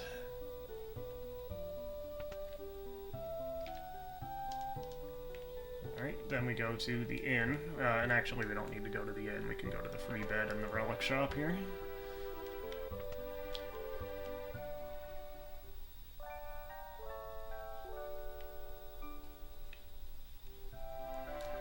And then we go back to the wounded soldier, and the next letter should be on the table now.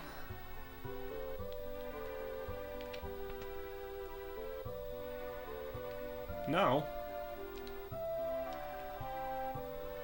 Does it only register at the real inn? Oh my god.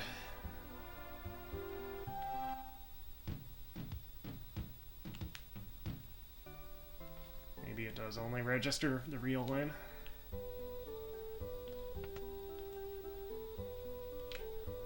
Let's try it.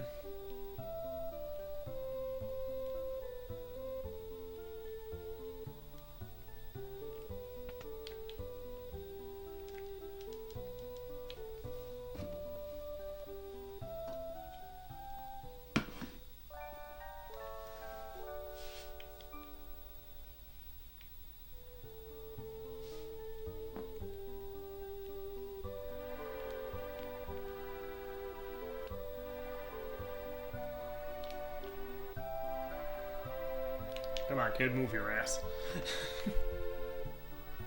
Alright, yeah, I guess it is just the real name.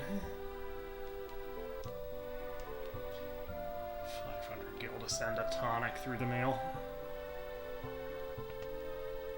There isn't anybody else in that town that could walk 3 feet to the whatever item shop it's in and buy one for her.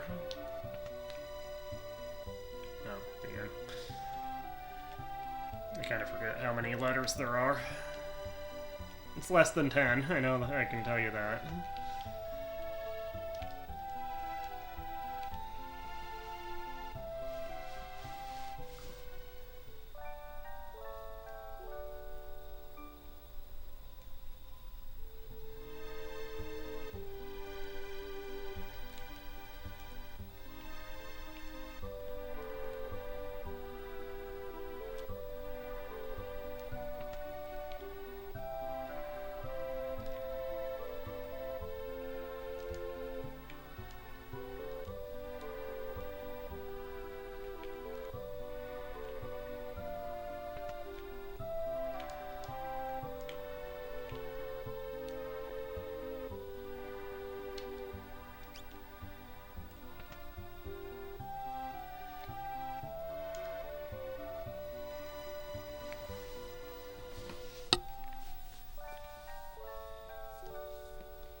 That might have been the last one.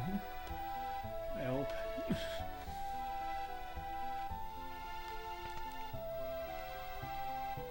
Yep.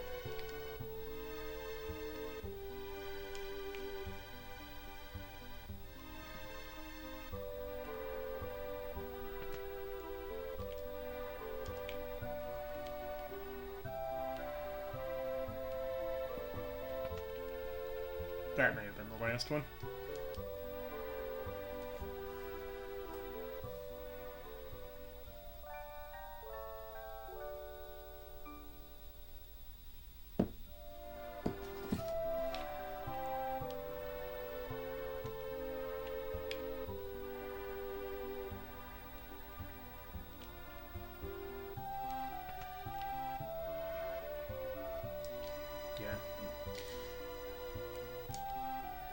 So it's the second Tintin bar, which the main use for those is, we got one from the Emperor too, and main use for those is really going to be probably trading them at the Colosseum, and I kind of forget what you get for that item. I think it's something good. Something more useful than the Tintin bar, anyway. So yeah, let's first put the boots back on Edgar here, and then go back to Thamasa and see if we can get some better armor. No, don't go back in town. See if we can get some better armor for Edgar. And then we should be able to do the floating continent. Fortunately, Thamasa is actually pretty much right next to Moblis.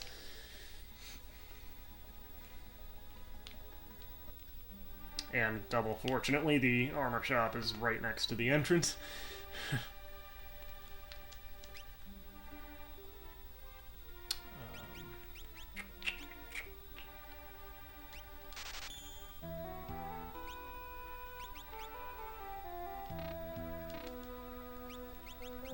Enough for that. Great.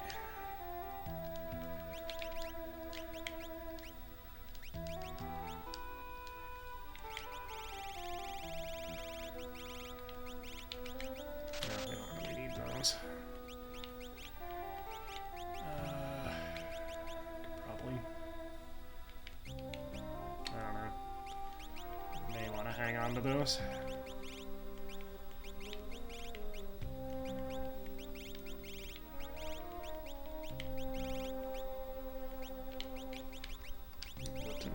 Aren't really worth anything money-wise.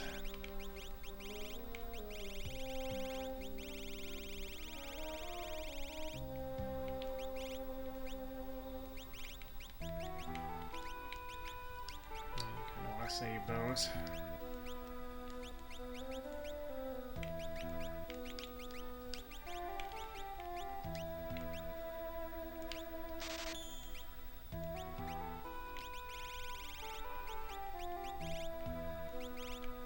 So yeah, that's like half the money we need. What else can we sell? As well. Yeah. Just those. That'll do it. I could have actually sold the throw mail he's already wearing. Oh well. Okay, so I think we are probably as ready as we can be to do the floating continent. So... Hey, no. I'm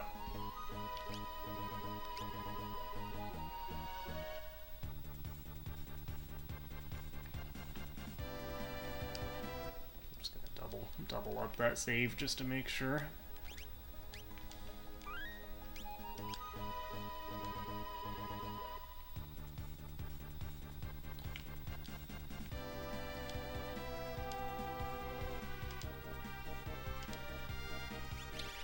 Okay, so we probably want to go in pretty heavy. So I think Terra is going to be a must. There is an enemy you can steal Genji clubs from. So it may be worth bringing Locke. Although we could, because spoiler, we're going to have Shadow for the floating continent. That's why we're only allowed 3 now. We could put the Thief Knife on Shadow.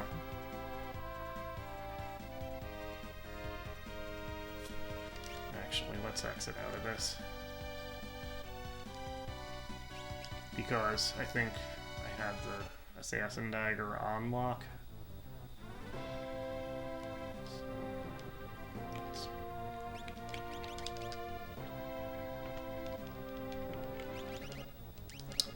So yeah, we're gonna want to put that on Shadow anyway.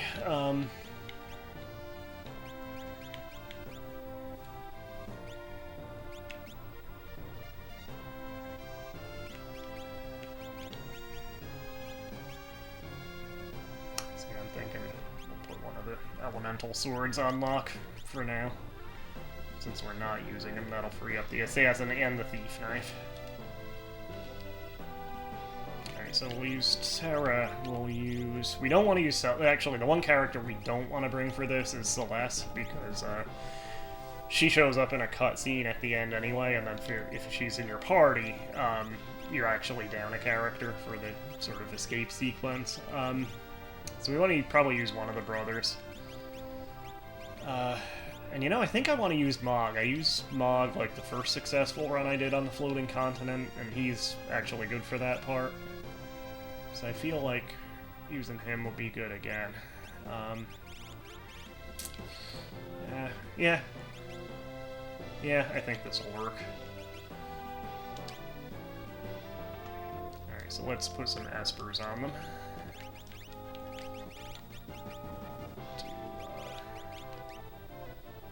Just throw Golem on Mog, because we might want that in the fight anyway.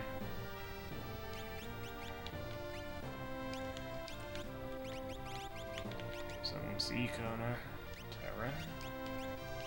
And I think he was learning Ifrit anyway. Let's actually save one more time before we do it.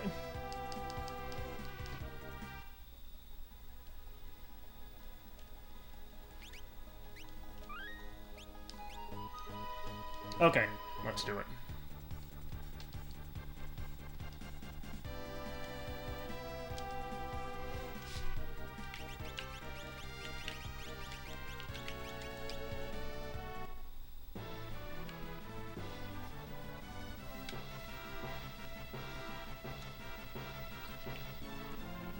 So we just kind of wander around on the deck until Ultra shows up.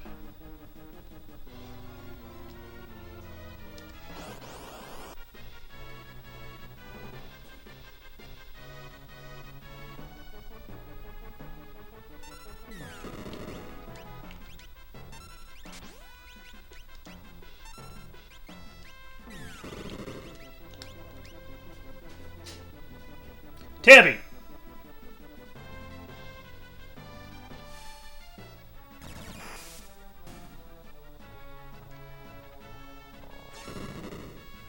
think she's picking up that door. I need to paint that tomorrow. Again. I should actually put the Thunder Sword on Terra.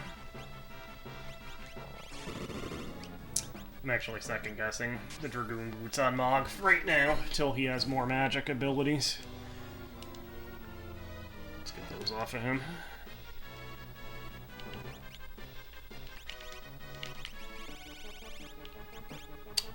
What should we put on him? Yeah, that's actually a good shout.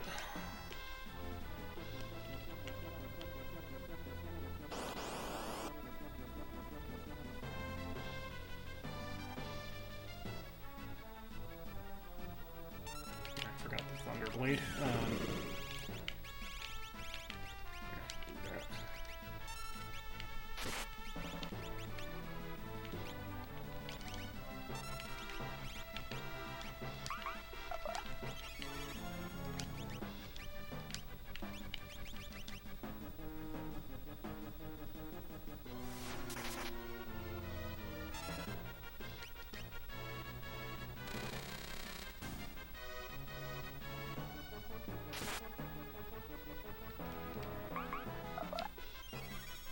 So yeah, Mog is good, even for this part, because this counts as a native setting for the Wind Dance, so it has a 100% success rate.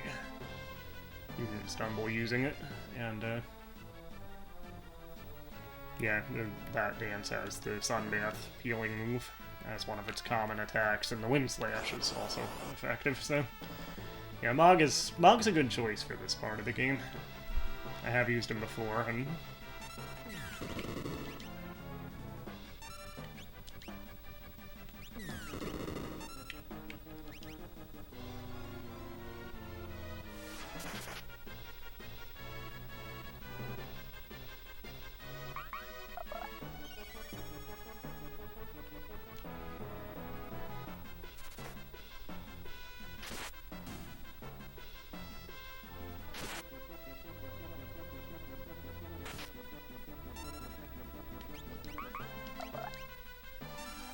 Mute does not affect Mog's dances.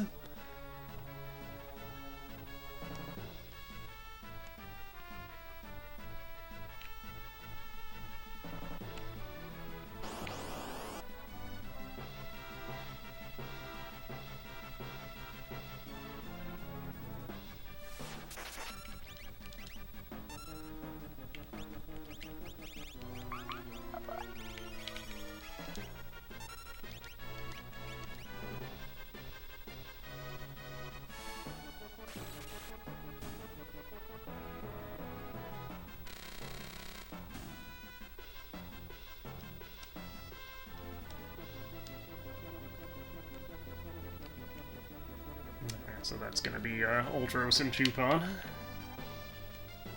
Or Typhon and other versions.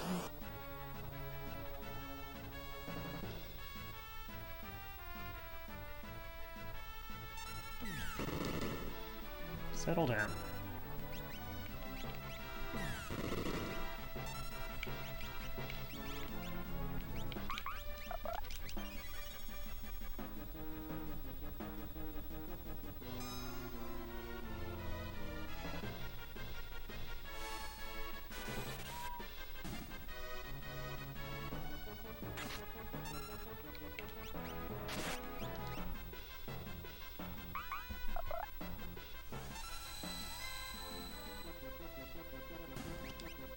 Down. Stop chewing on doors.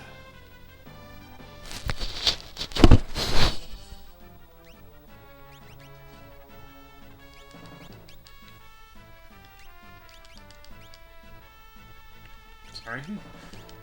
She still has the Thunderblade.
Funga! It's a noise I often make when I'm entering a room, too.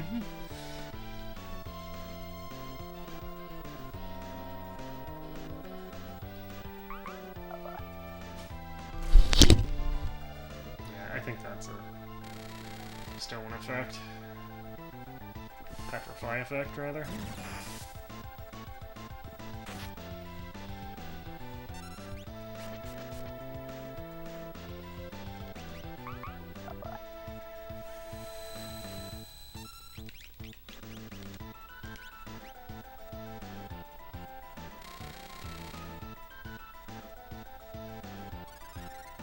There's a good chance Mog was gonna do Sunbath on his next move anyway, but just wanted to make sure. Yeah, he did.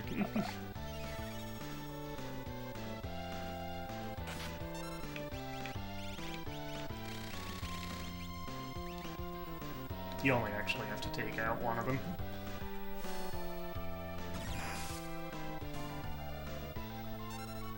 Chupon is not actually defeatable. He eventually does the sneeze, which in this battle doesn't matter because it's the only way it can end.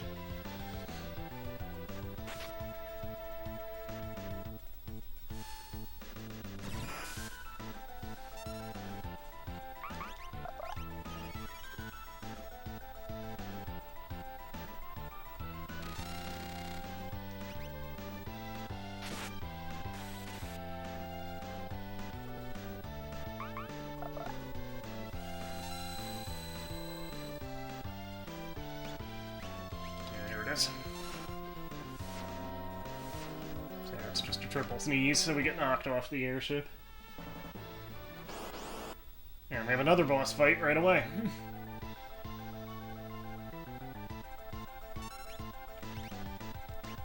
Fortunately, it refills us.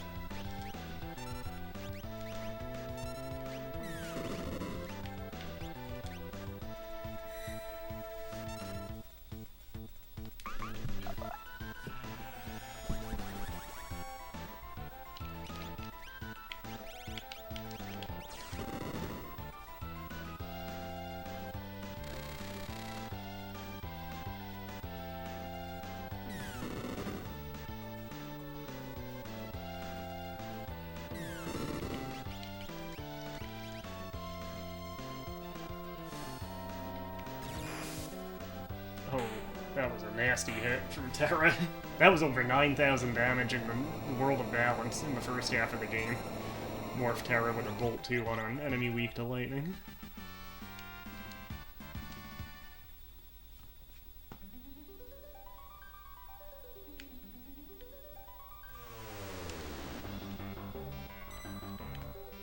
Alright, let's get Shadow. And then go to the save point.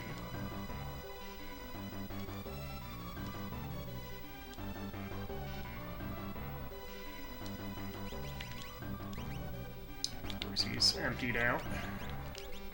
Oh, I sold all the mithril shields. Alright, so let's give him let's put the Zephyr Cape on somebody else. Would you settle down? Calm yourself. It's late. Calm yourself.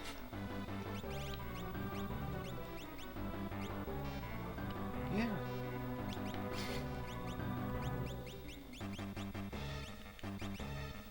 No, actually, that'll work. I'll just do an Atlas Armlet. Okay. He needs an Esper.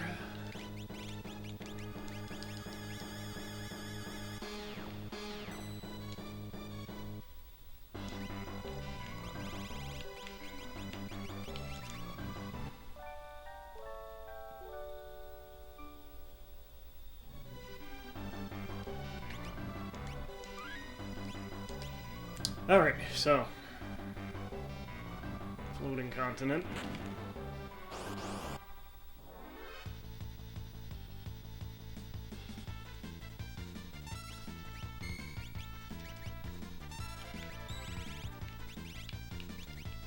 So I believe this actually counts as mountain terrain.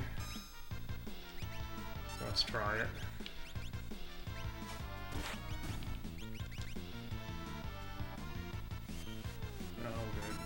Can use Lifesaver here. Yeah, see, it didn't change the background, which means it's the native dance for this terrain. With that said, between just Wind Slash and Sunbath, the two common moves for Wind Rhapsody, that's really the best choice in a lot of situations to use for his dances.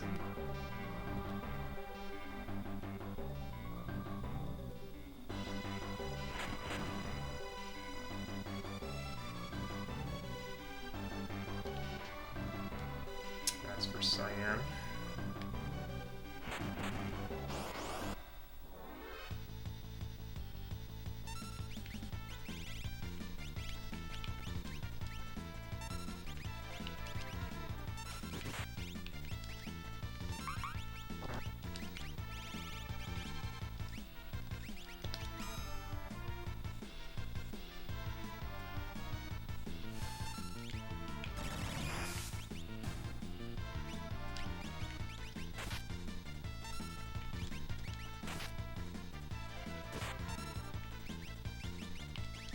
There we go.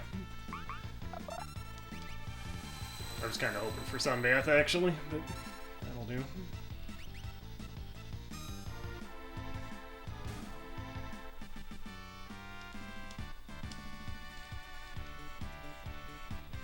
Locke just learned a bunch of spells.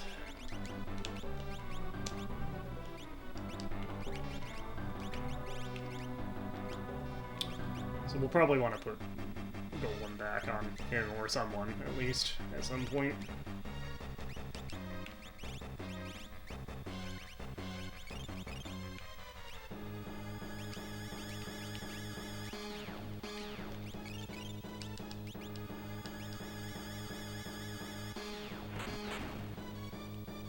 Alright, so this is actually a very tough fight, if I have the right chest anyway. So we want to do a little prep work for it.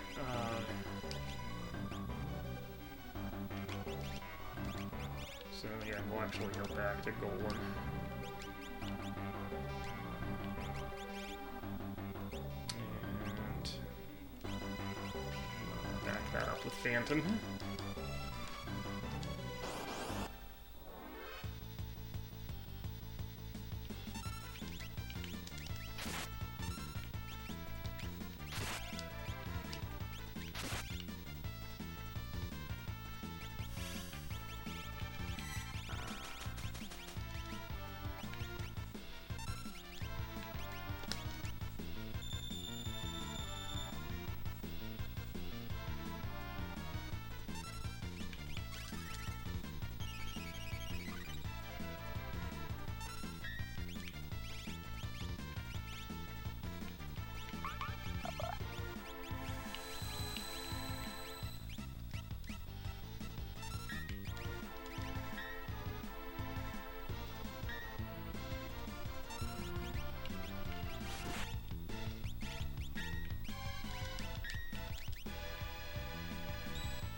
Oof.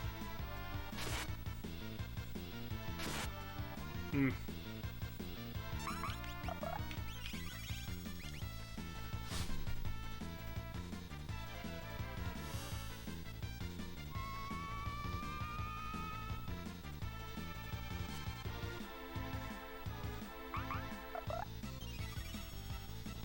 Probably should have actually used... Oh no. No, no, no, no. This is bad. This is bad.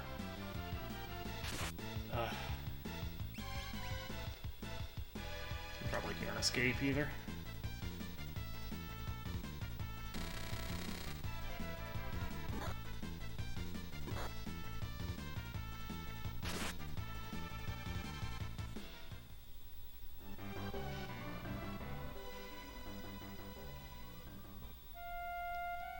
Alright, take 2 on that. Let's actually get the sprint shoes on somebody.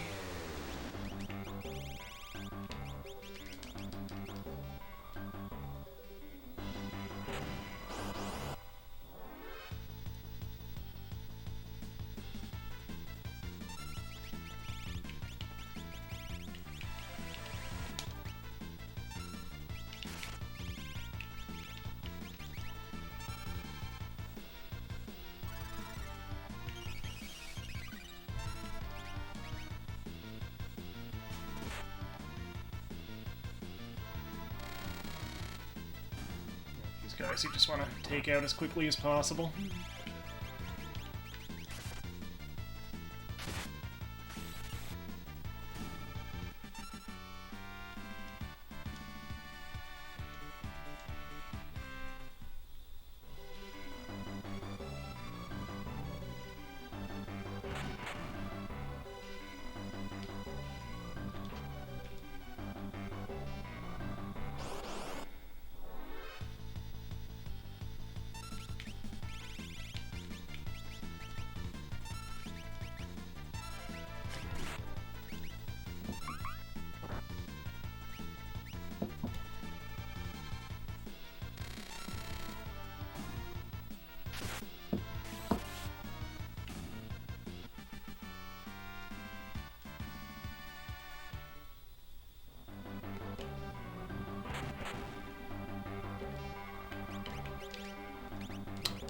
Golem. Oh, good. Good, good, good, good.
Alright, we got him. We did lose Terra, but...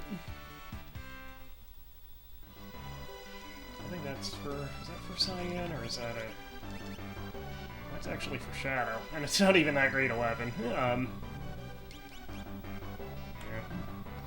Alright, let's get Terra back online, and we'll actually run back to that save point.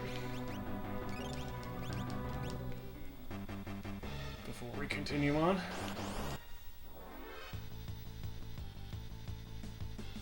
The brain pans are the ones we really want to get rid of here first because they use Smirk, which is a stop effect and is very annoying.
Whew, made it.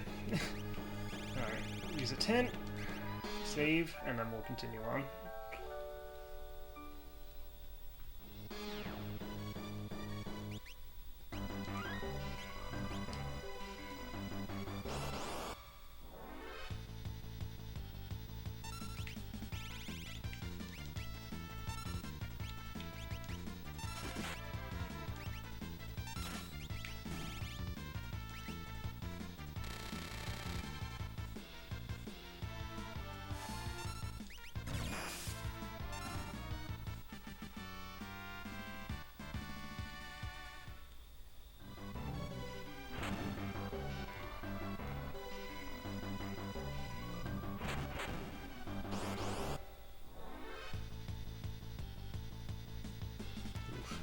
Guys. Yep, here's Smirk. Oh, good. Perfect. That's just perfect. It goes to Mod. Fire Scheme. Fire 2. Flash. Alright, got him. You didn't even need to use Terra's magic power. And she has Zone Seek equipped, so she actually got a +2 to magic on that level up. That being said, we'll switch her to Phantom. We'll actually mod Zone Seek for now. Okay, so now we go this way.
Nice.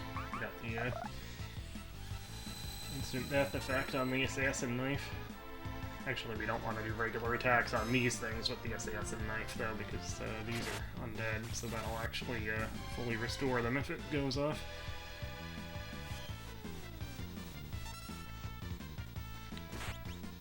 And there it is. Perfect.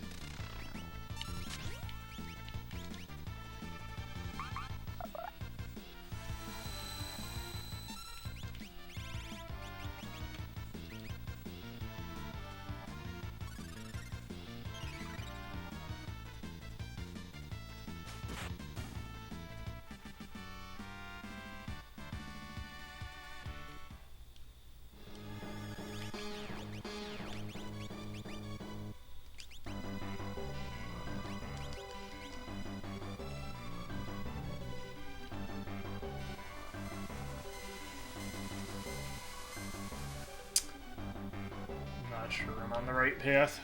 I'm trying to remember.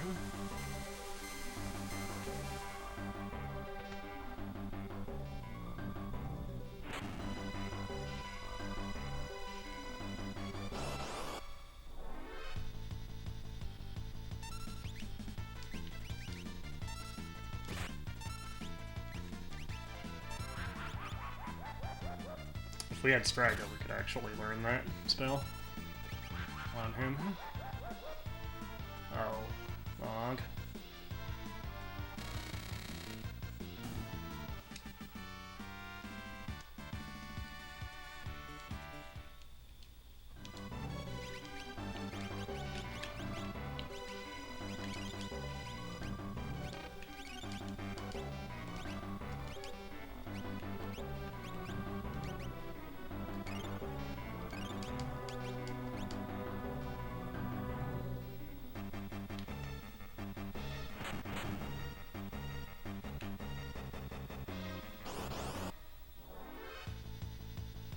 So yeah, if we had Locke, we could steal a Genji glove from this thing. But because we're fighting it now, it will show up on the Velt later, so we could always, you know, try hunting them later on, since we don't have Locke at the moment.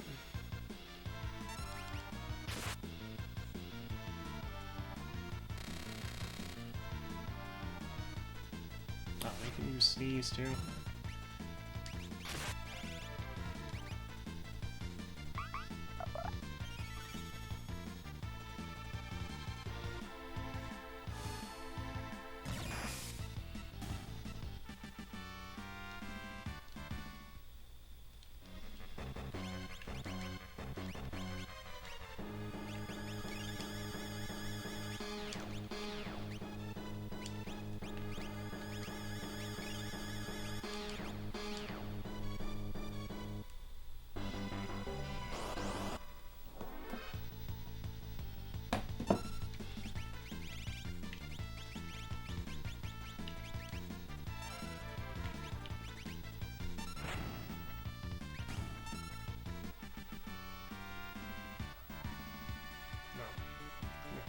Settle down.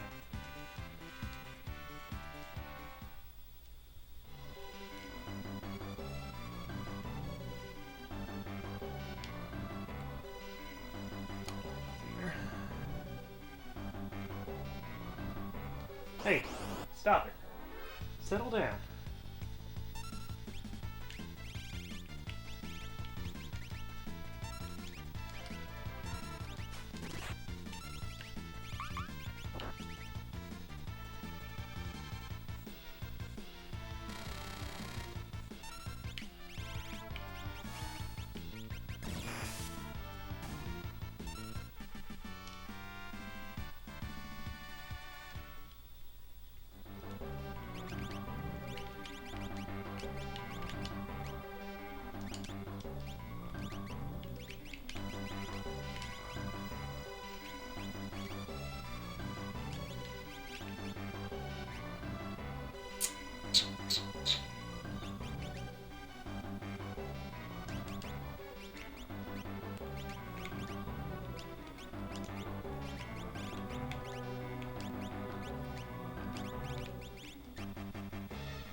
Actually, Locke's close enough to a level up that we don't want to do that yet.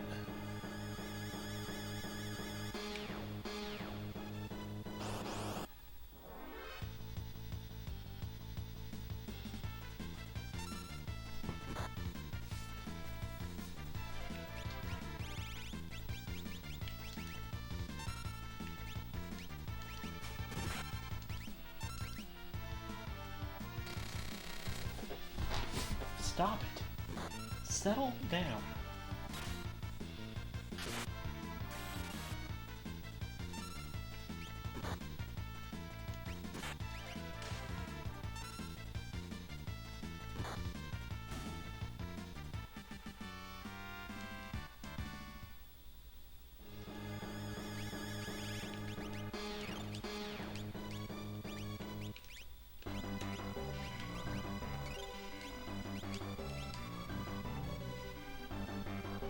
actually a save point down there.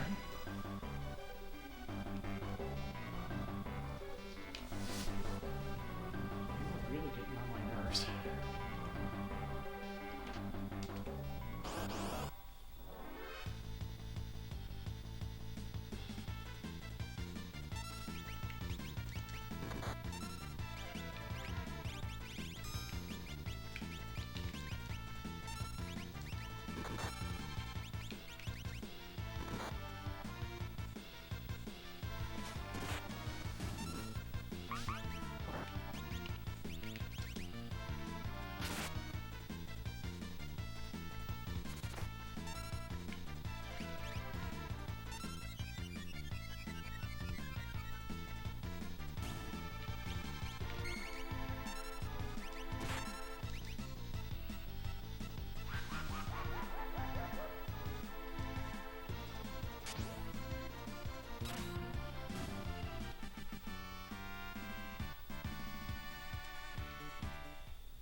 So we have to throw the switch again.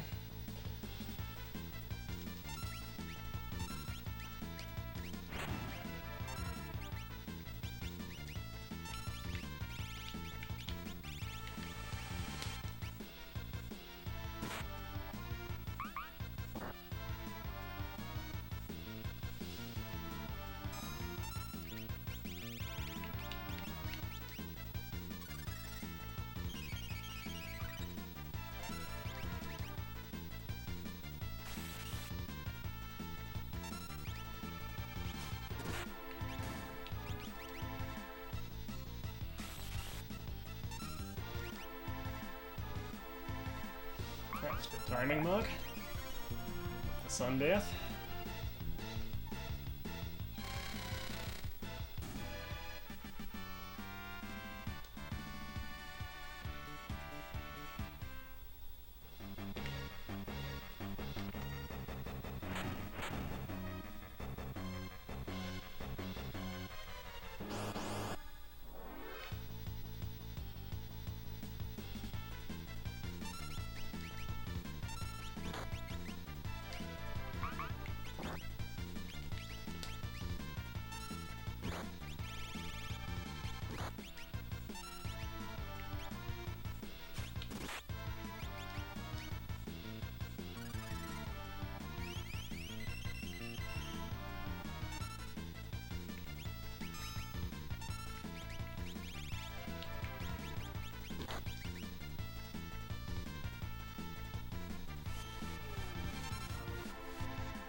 We're actually just about at the end of this section here.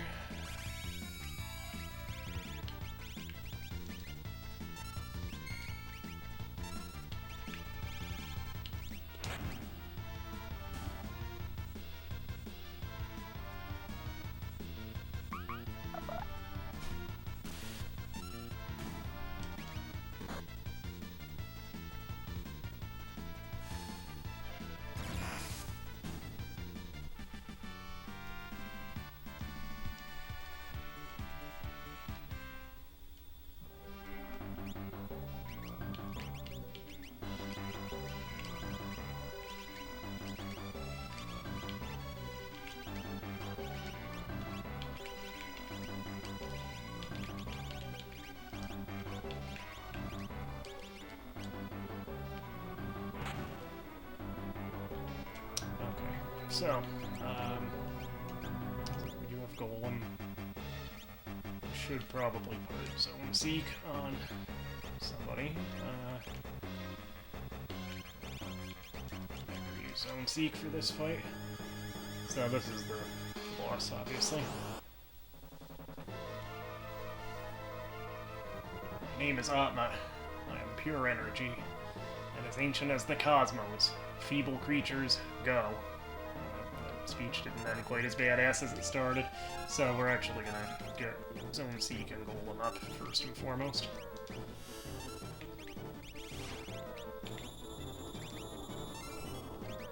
See if we can get Nog doing Wind Song as well. Then we'll morph Terra.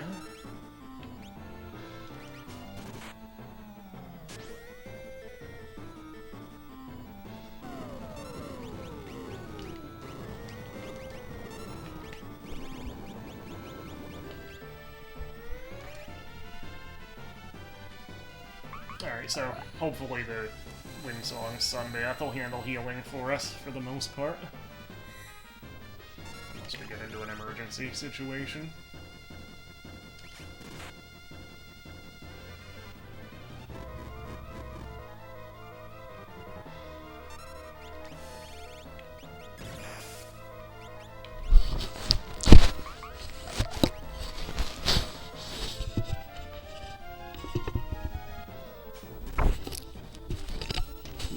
Very bad tonight.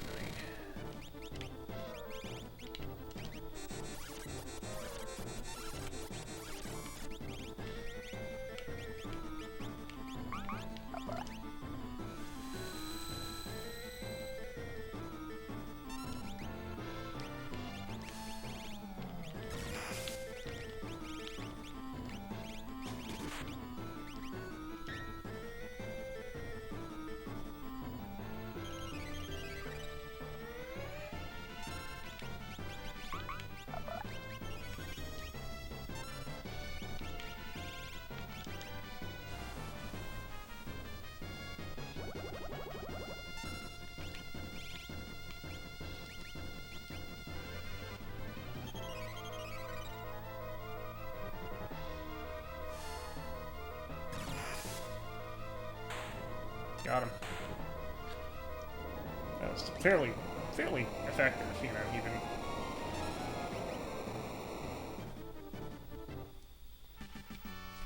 even without Terra staying morphed.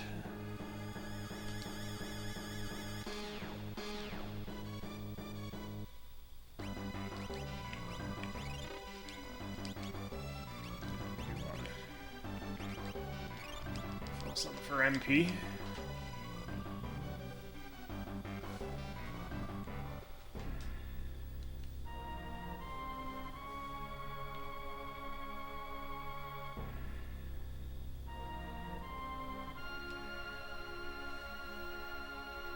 So that's why we didn't want to use Celeste for this, because she shows up in this scene.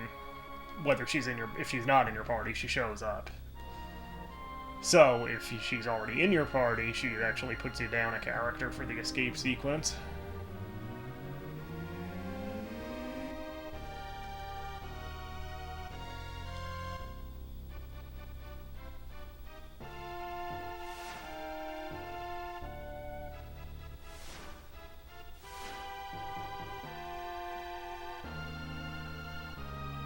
But yeah, Mog is a good choice for the floating continent. Just a little pro tip there.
And this line is not nearly as memorable in later versions.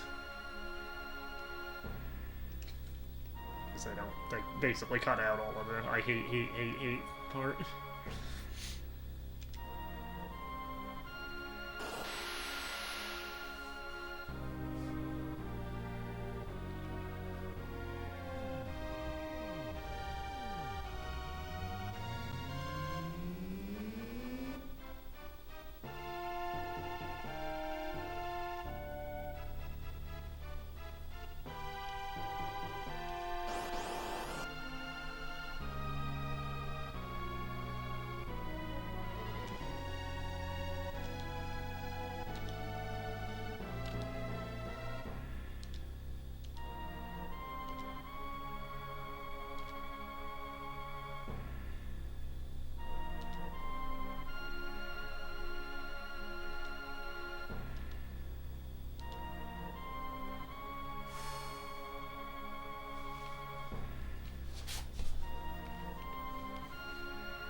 Murton is supposed to be Meltdown. That did get a little borked in the translation.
Tabby, stop it.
Alright, so I think the boss character in this is weak to fire, so I'm just gonna real quick switch her to the Flame Saber, and then we will make our escape.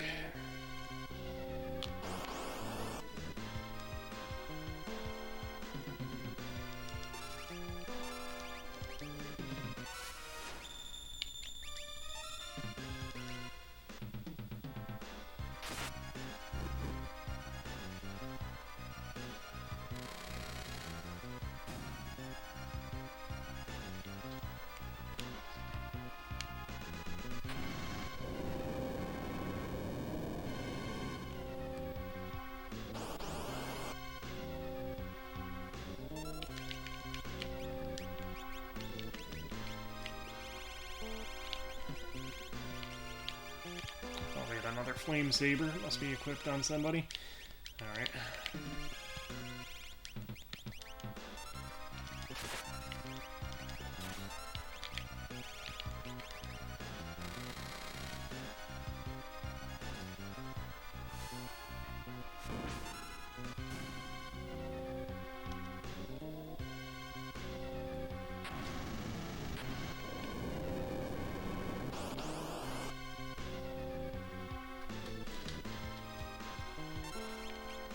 Tabby, would you stop it?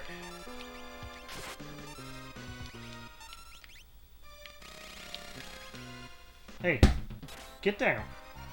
Stop it. Settle down.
So yeah, I think if we go up and around, we can actually get that chest, which is just an elixir, but...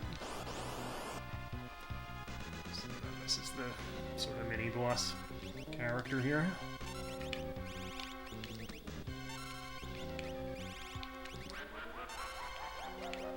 He puts a countdown on us.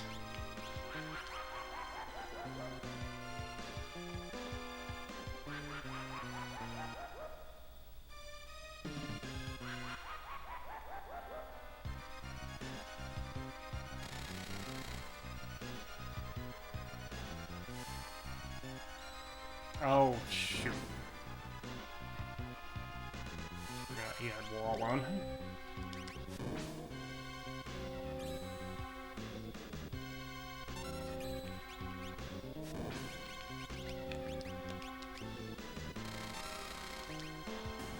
There we go.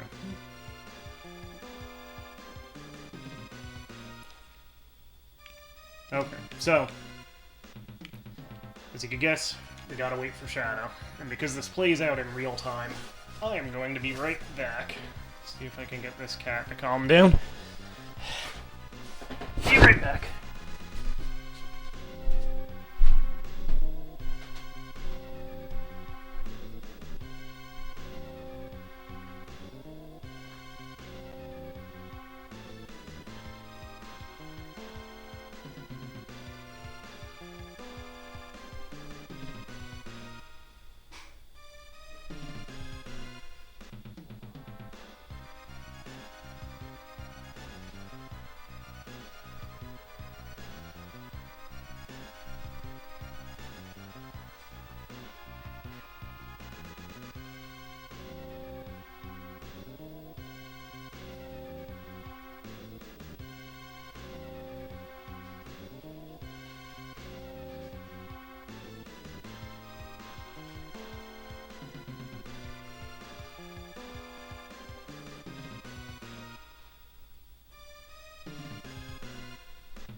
Ooh, almost missed it. I put some extra food in her bowl. I think she was concerned about it being almost empty. Anyway. So yeah, this is why we made sure to wait. Because if you don't wait for Shadow, you can't get him again. If you don't wait for him, he's brown bread. So we wanted to make sure to wait for him through that countdown. And now we try to make our escape.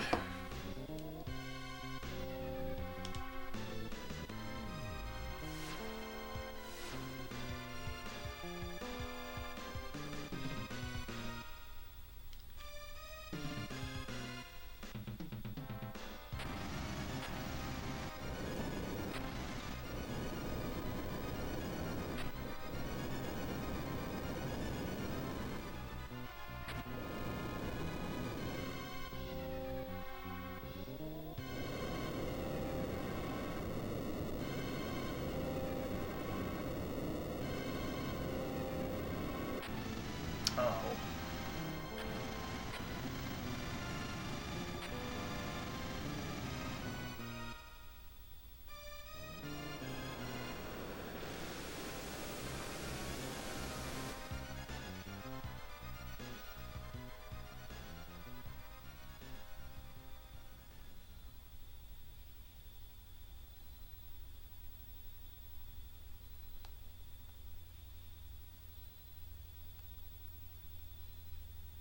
And on that day, the world was changed forever. It's really a bold narrative choice, you know. We get to what looks like the final battle, and there's no way for us to win. You know, our party loses, game over. But then the story forgets to end, and we have to deal with the consequences of losing the final battle.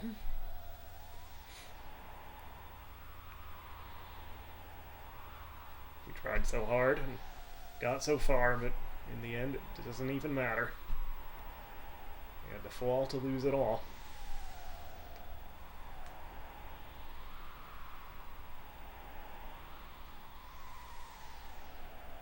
Everybody knows the war is over. Everybody knows the good guys lost.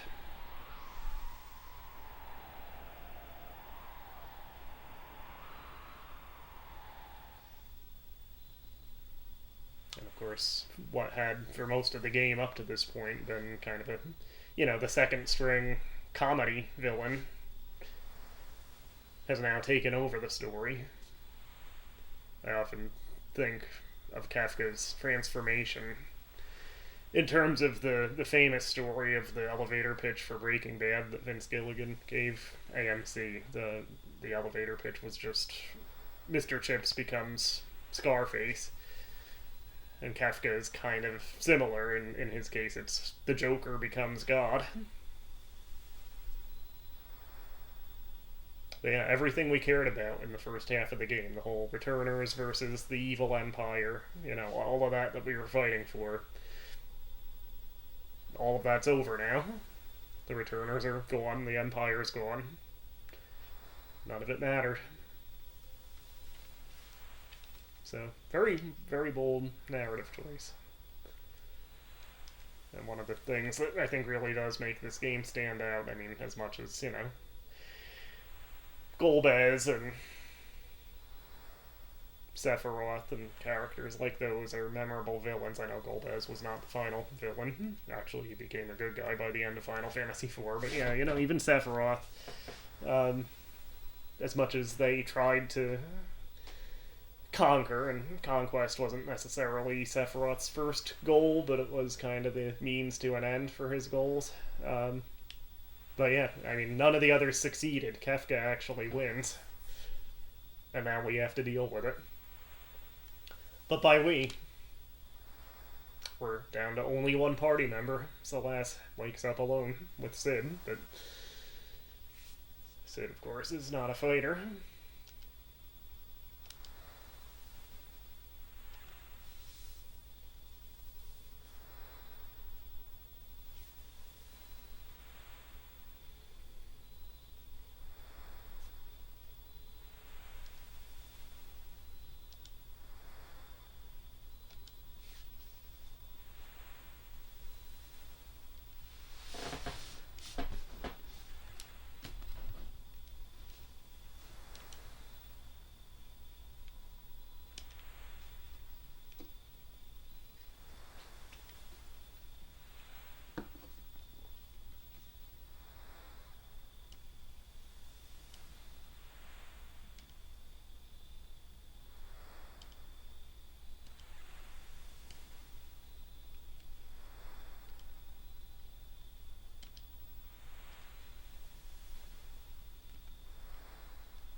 Alright, so this is actually a little...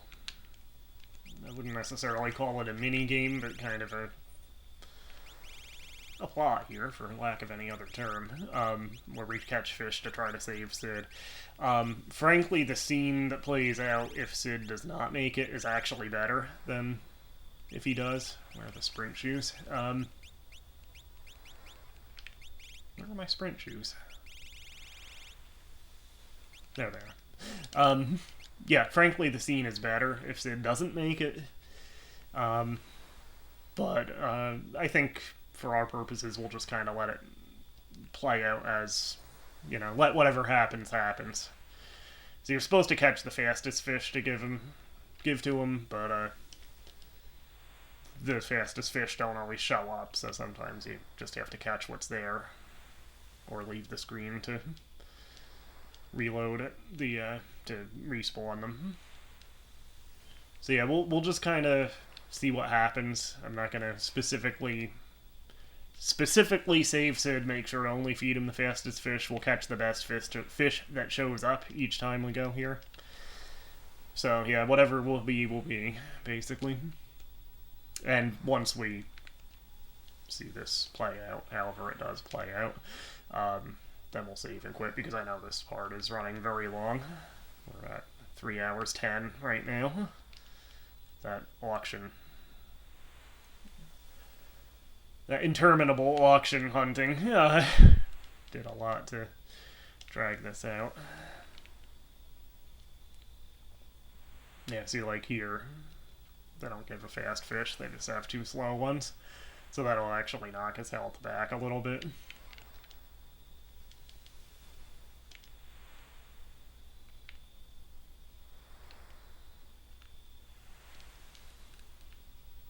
There's a fast fish. We might end up saving him.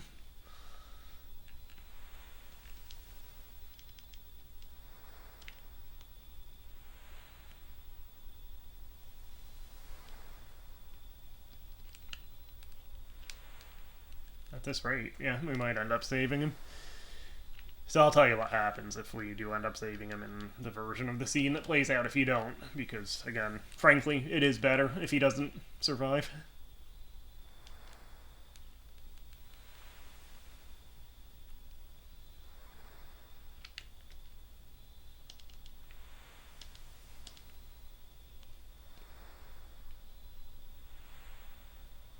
Another fast one.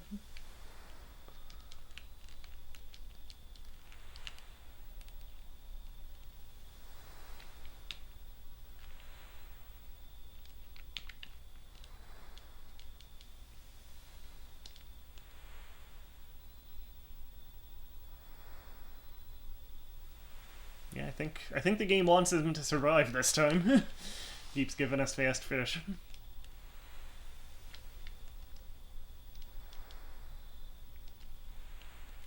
Yeah, we saved him.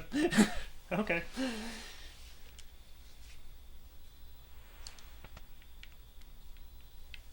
Alright, we'll take off the sprint shoes. Actually, we might as well just fully re-equip her. So because she's going to be alone for a little bit, I think instead of the 2 E-rings set up, I think I'm actually going to give her a barrier ring for the magic boost aspect.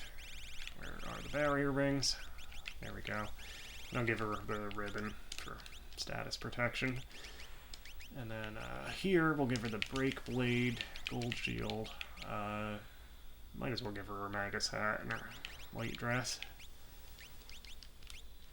And we'll need to put an esper on her. Yeah, she doesn't actually have Madwin yet, so we'll do that one. So if Sid does not survive, there's actually a scene where she goes to the cliff on the north end of the island, and actually jumps off. So there's actually a scene dealing with suicide in this. In that case, the translation on this version, it's Nintendo's censorship. They have Sid saying that, you know, people jumped off the cliff for fun to try to pass the time. I kind of give that a pass, because you could see that as, you know, this grandfatherly figure trying to, you know, protect her. Like, he gets right up to the point of saying they killed themselves, and then to kind of preserve her feeling, her mental well-being, he kind of pulls it back and says, oh, yeah, they just jumped off for fun. So I could kind of give that censorship aspect a pass. In later versions, they come right out and say it, you know, in the GBA versions and the Pixel Remaster and all of those, they come right out and say what was going on. But yeah, anyway, Celeste does jump off the cliff to, you know, attempt to end it. And she survives the attempt, obviously. She washes up on the beach, and then she finds the note from Sid saying that the raft is down here. And she has kind of a new fire to carry on at that point. So again, it is frankly a better scene if he doesn't make it. Here, you know, he just gives you the raft, and then he just walks around in the house on the island for the rest of the game. But, yeah.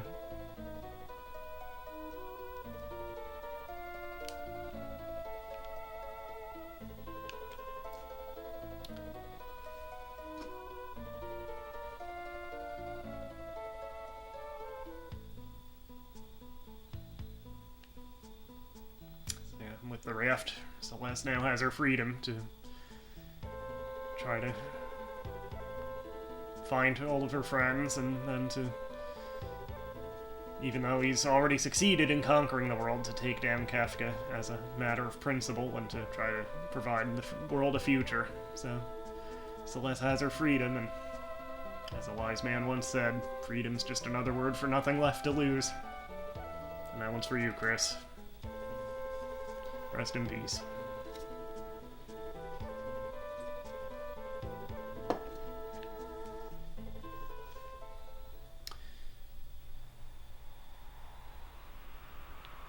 Alright, so we'll kind of make our way to the town. We might as well go into the town, because there aren't really any major scenes or anything there. She's a little behind on learning spells, too, unfortunately.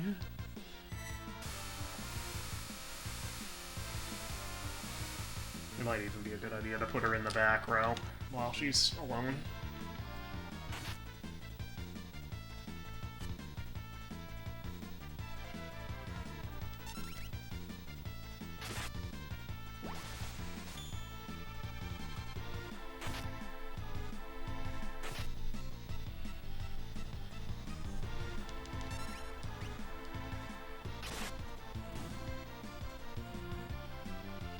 I guess she actually is in the back row in this fight, since it was a back attack.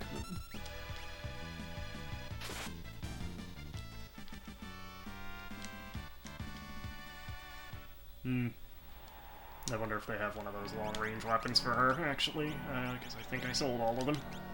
But yeah, we will back row her for now. And this is interesting, too. They actually, that's Kefka's tower right there. So, like, right away when we get into this brave new world, we actually see the final dungeon. You can't go into it, you can only get to it from the air. But yeah, they show it to you. They show you the goal right away.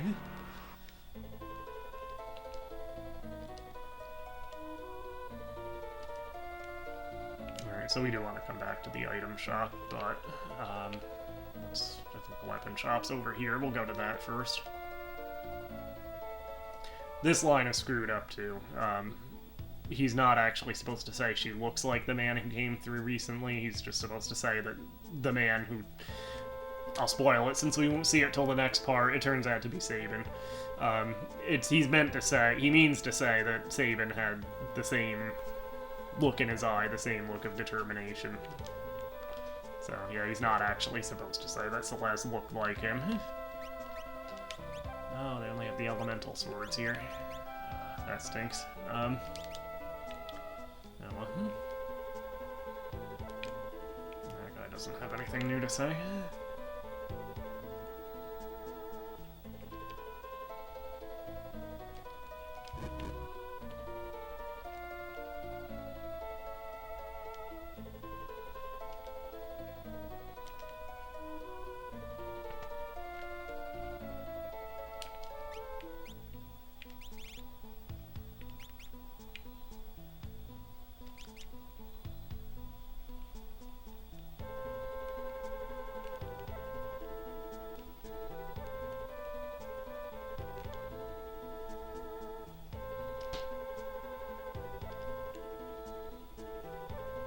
So that actually is important later.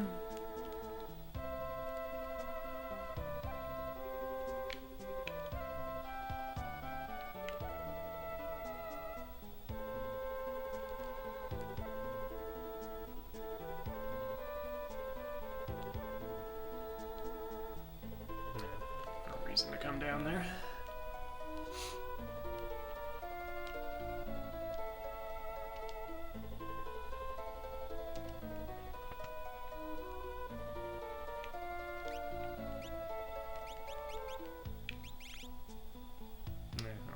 Anything we need there. Yeah, it's the dragon guy again. So yeah, right away they set up some of the enemies we'll have to face as we go on. So yeah, there's our hint to go to Zen. I don't know where Zaven is.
We already looked at that. So I think we did everything we need to do here in this town. So yeah, we want to go to Zen first and then to Moblu's.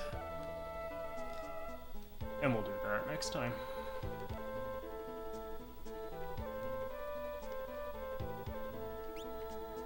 Actually, it will be worth going to the inn.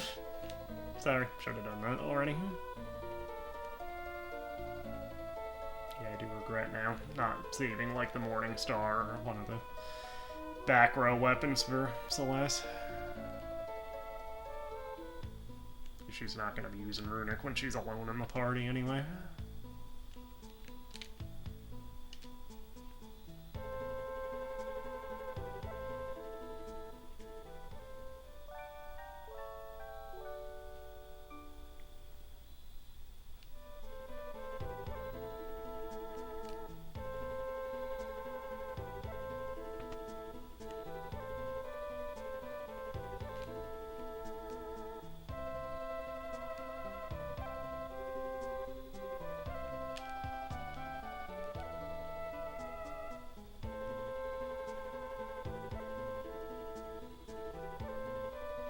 Out of the way, dude!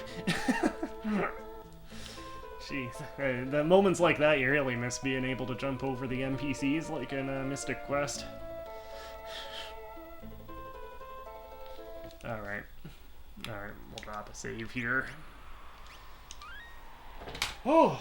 So, we're through the first half, and we're through the Looking Glass as far as the story goes. It really does become much more open world at this point. Basically, it stays linear until we get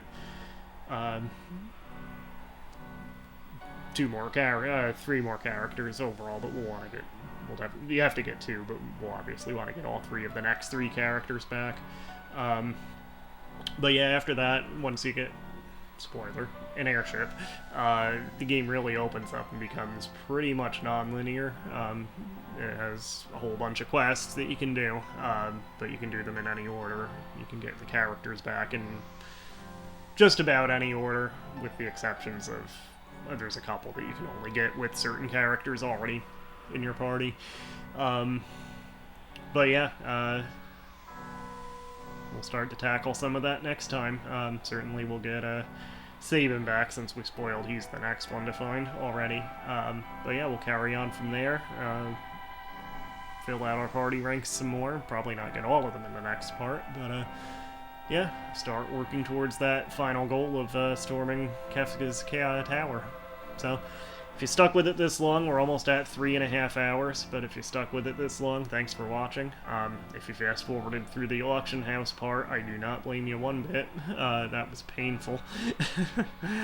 But yeah, there you have it. One of the great sort of midpoints of any Final Fantasy game. I don't think any other game in the series, probably a few other games in general, have taken their player characters down to such a low before allowing them to rebuild, but I guess in order to... sometimes you have to lose everything to gain anything. So yeah, we'll continue to rebuild and hopefully give this wretched world a future of some kind. We'll start that next time in part, 7, I guess will be the next part. So anyway, thank you again for watching if you stuck around this long, and we will see you next time. Hit like and subscribe, and have a good rest of your evening.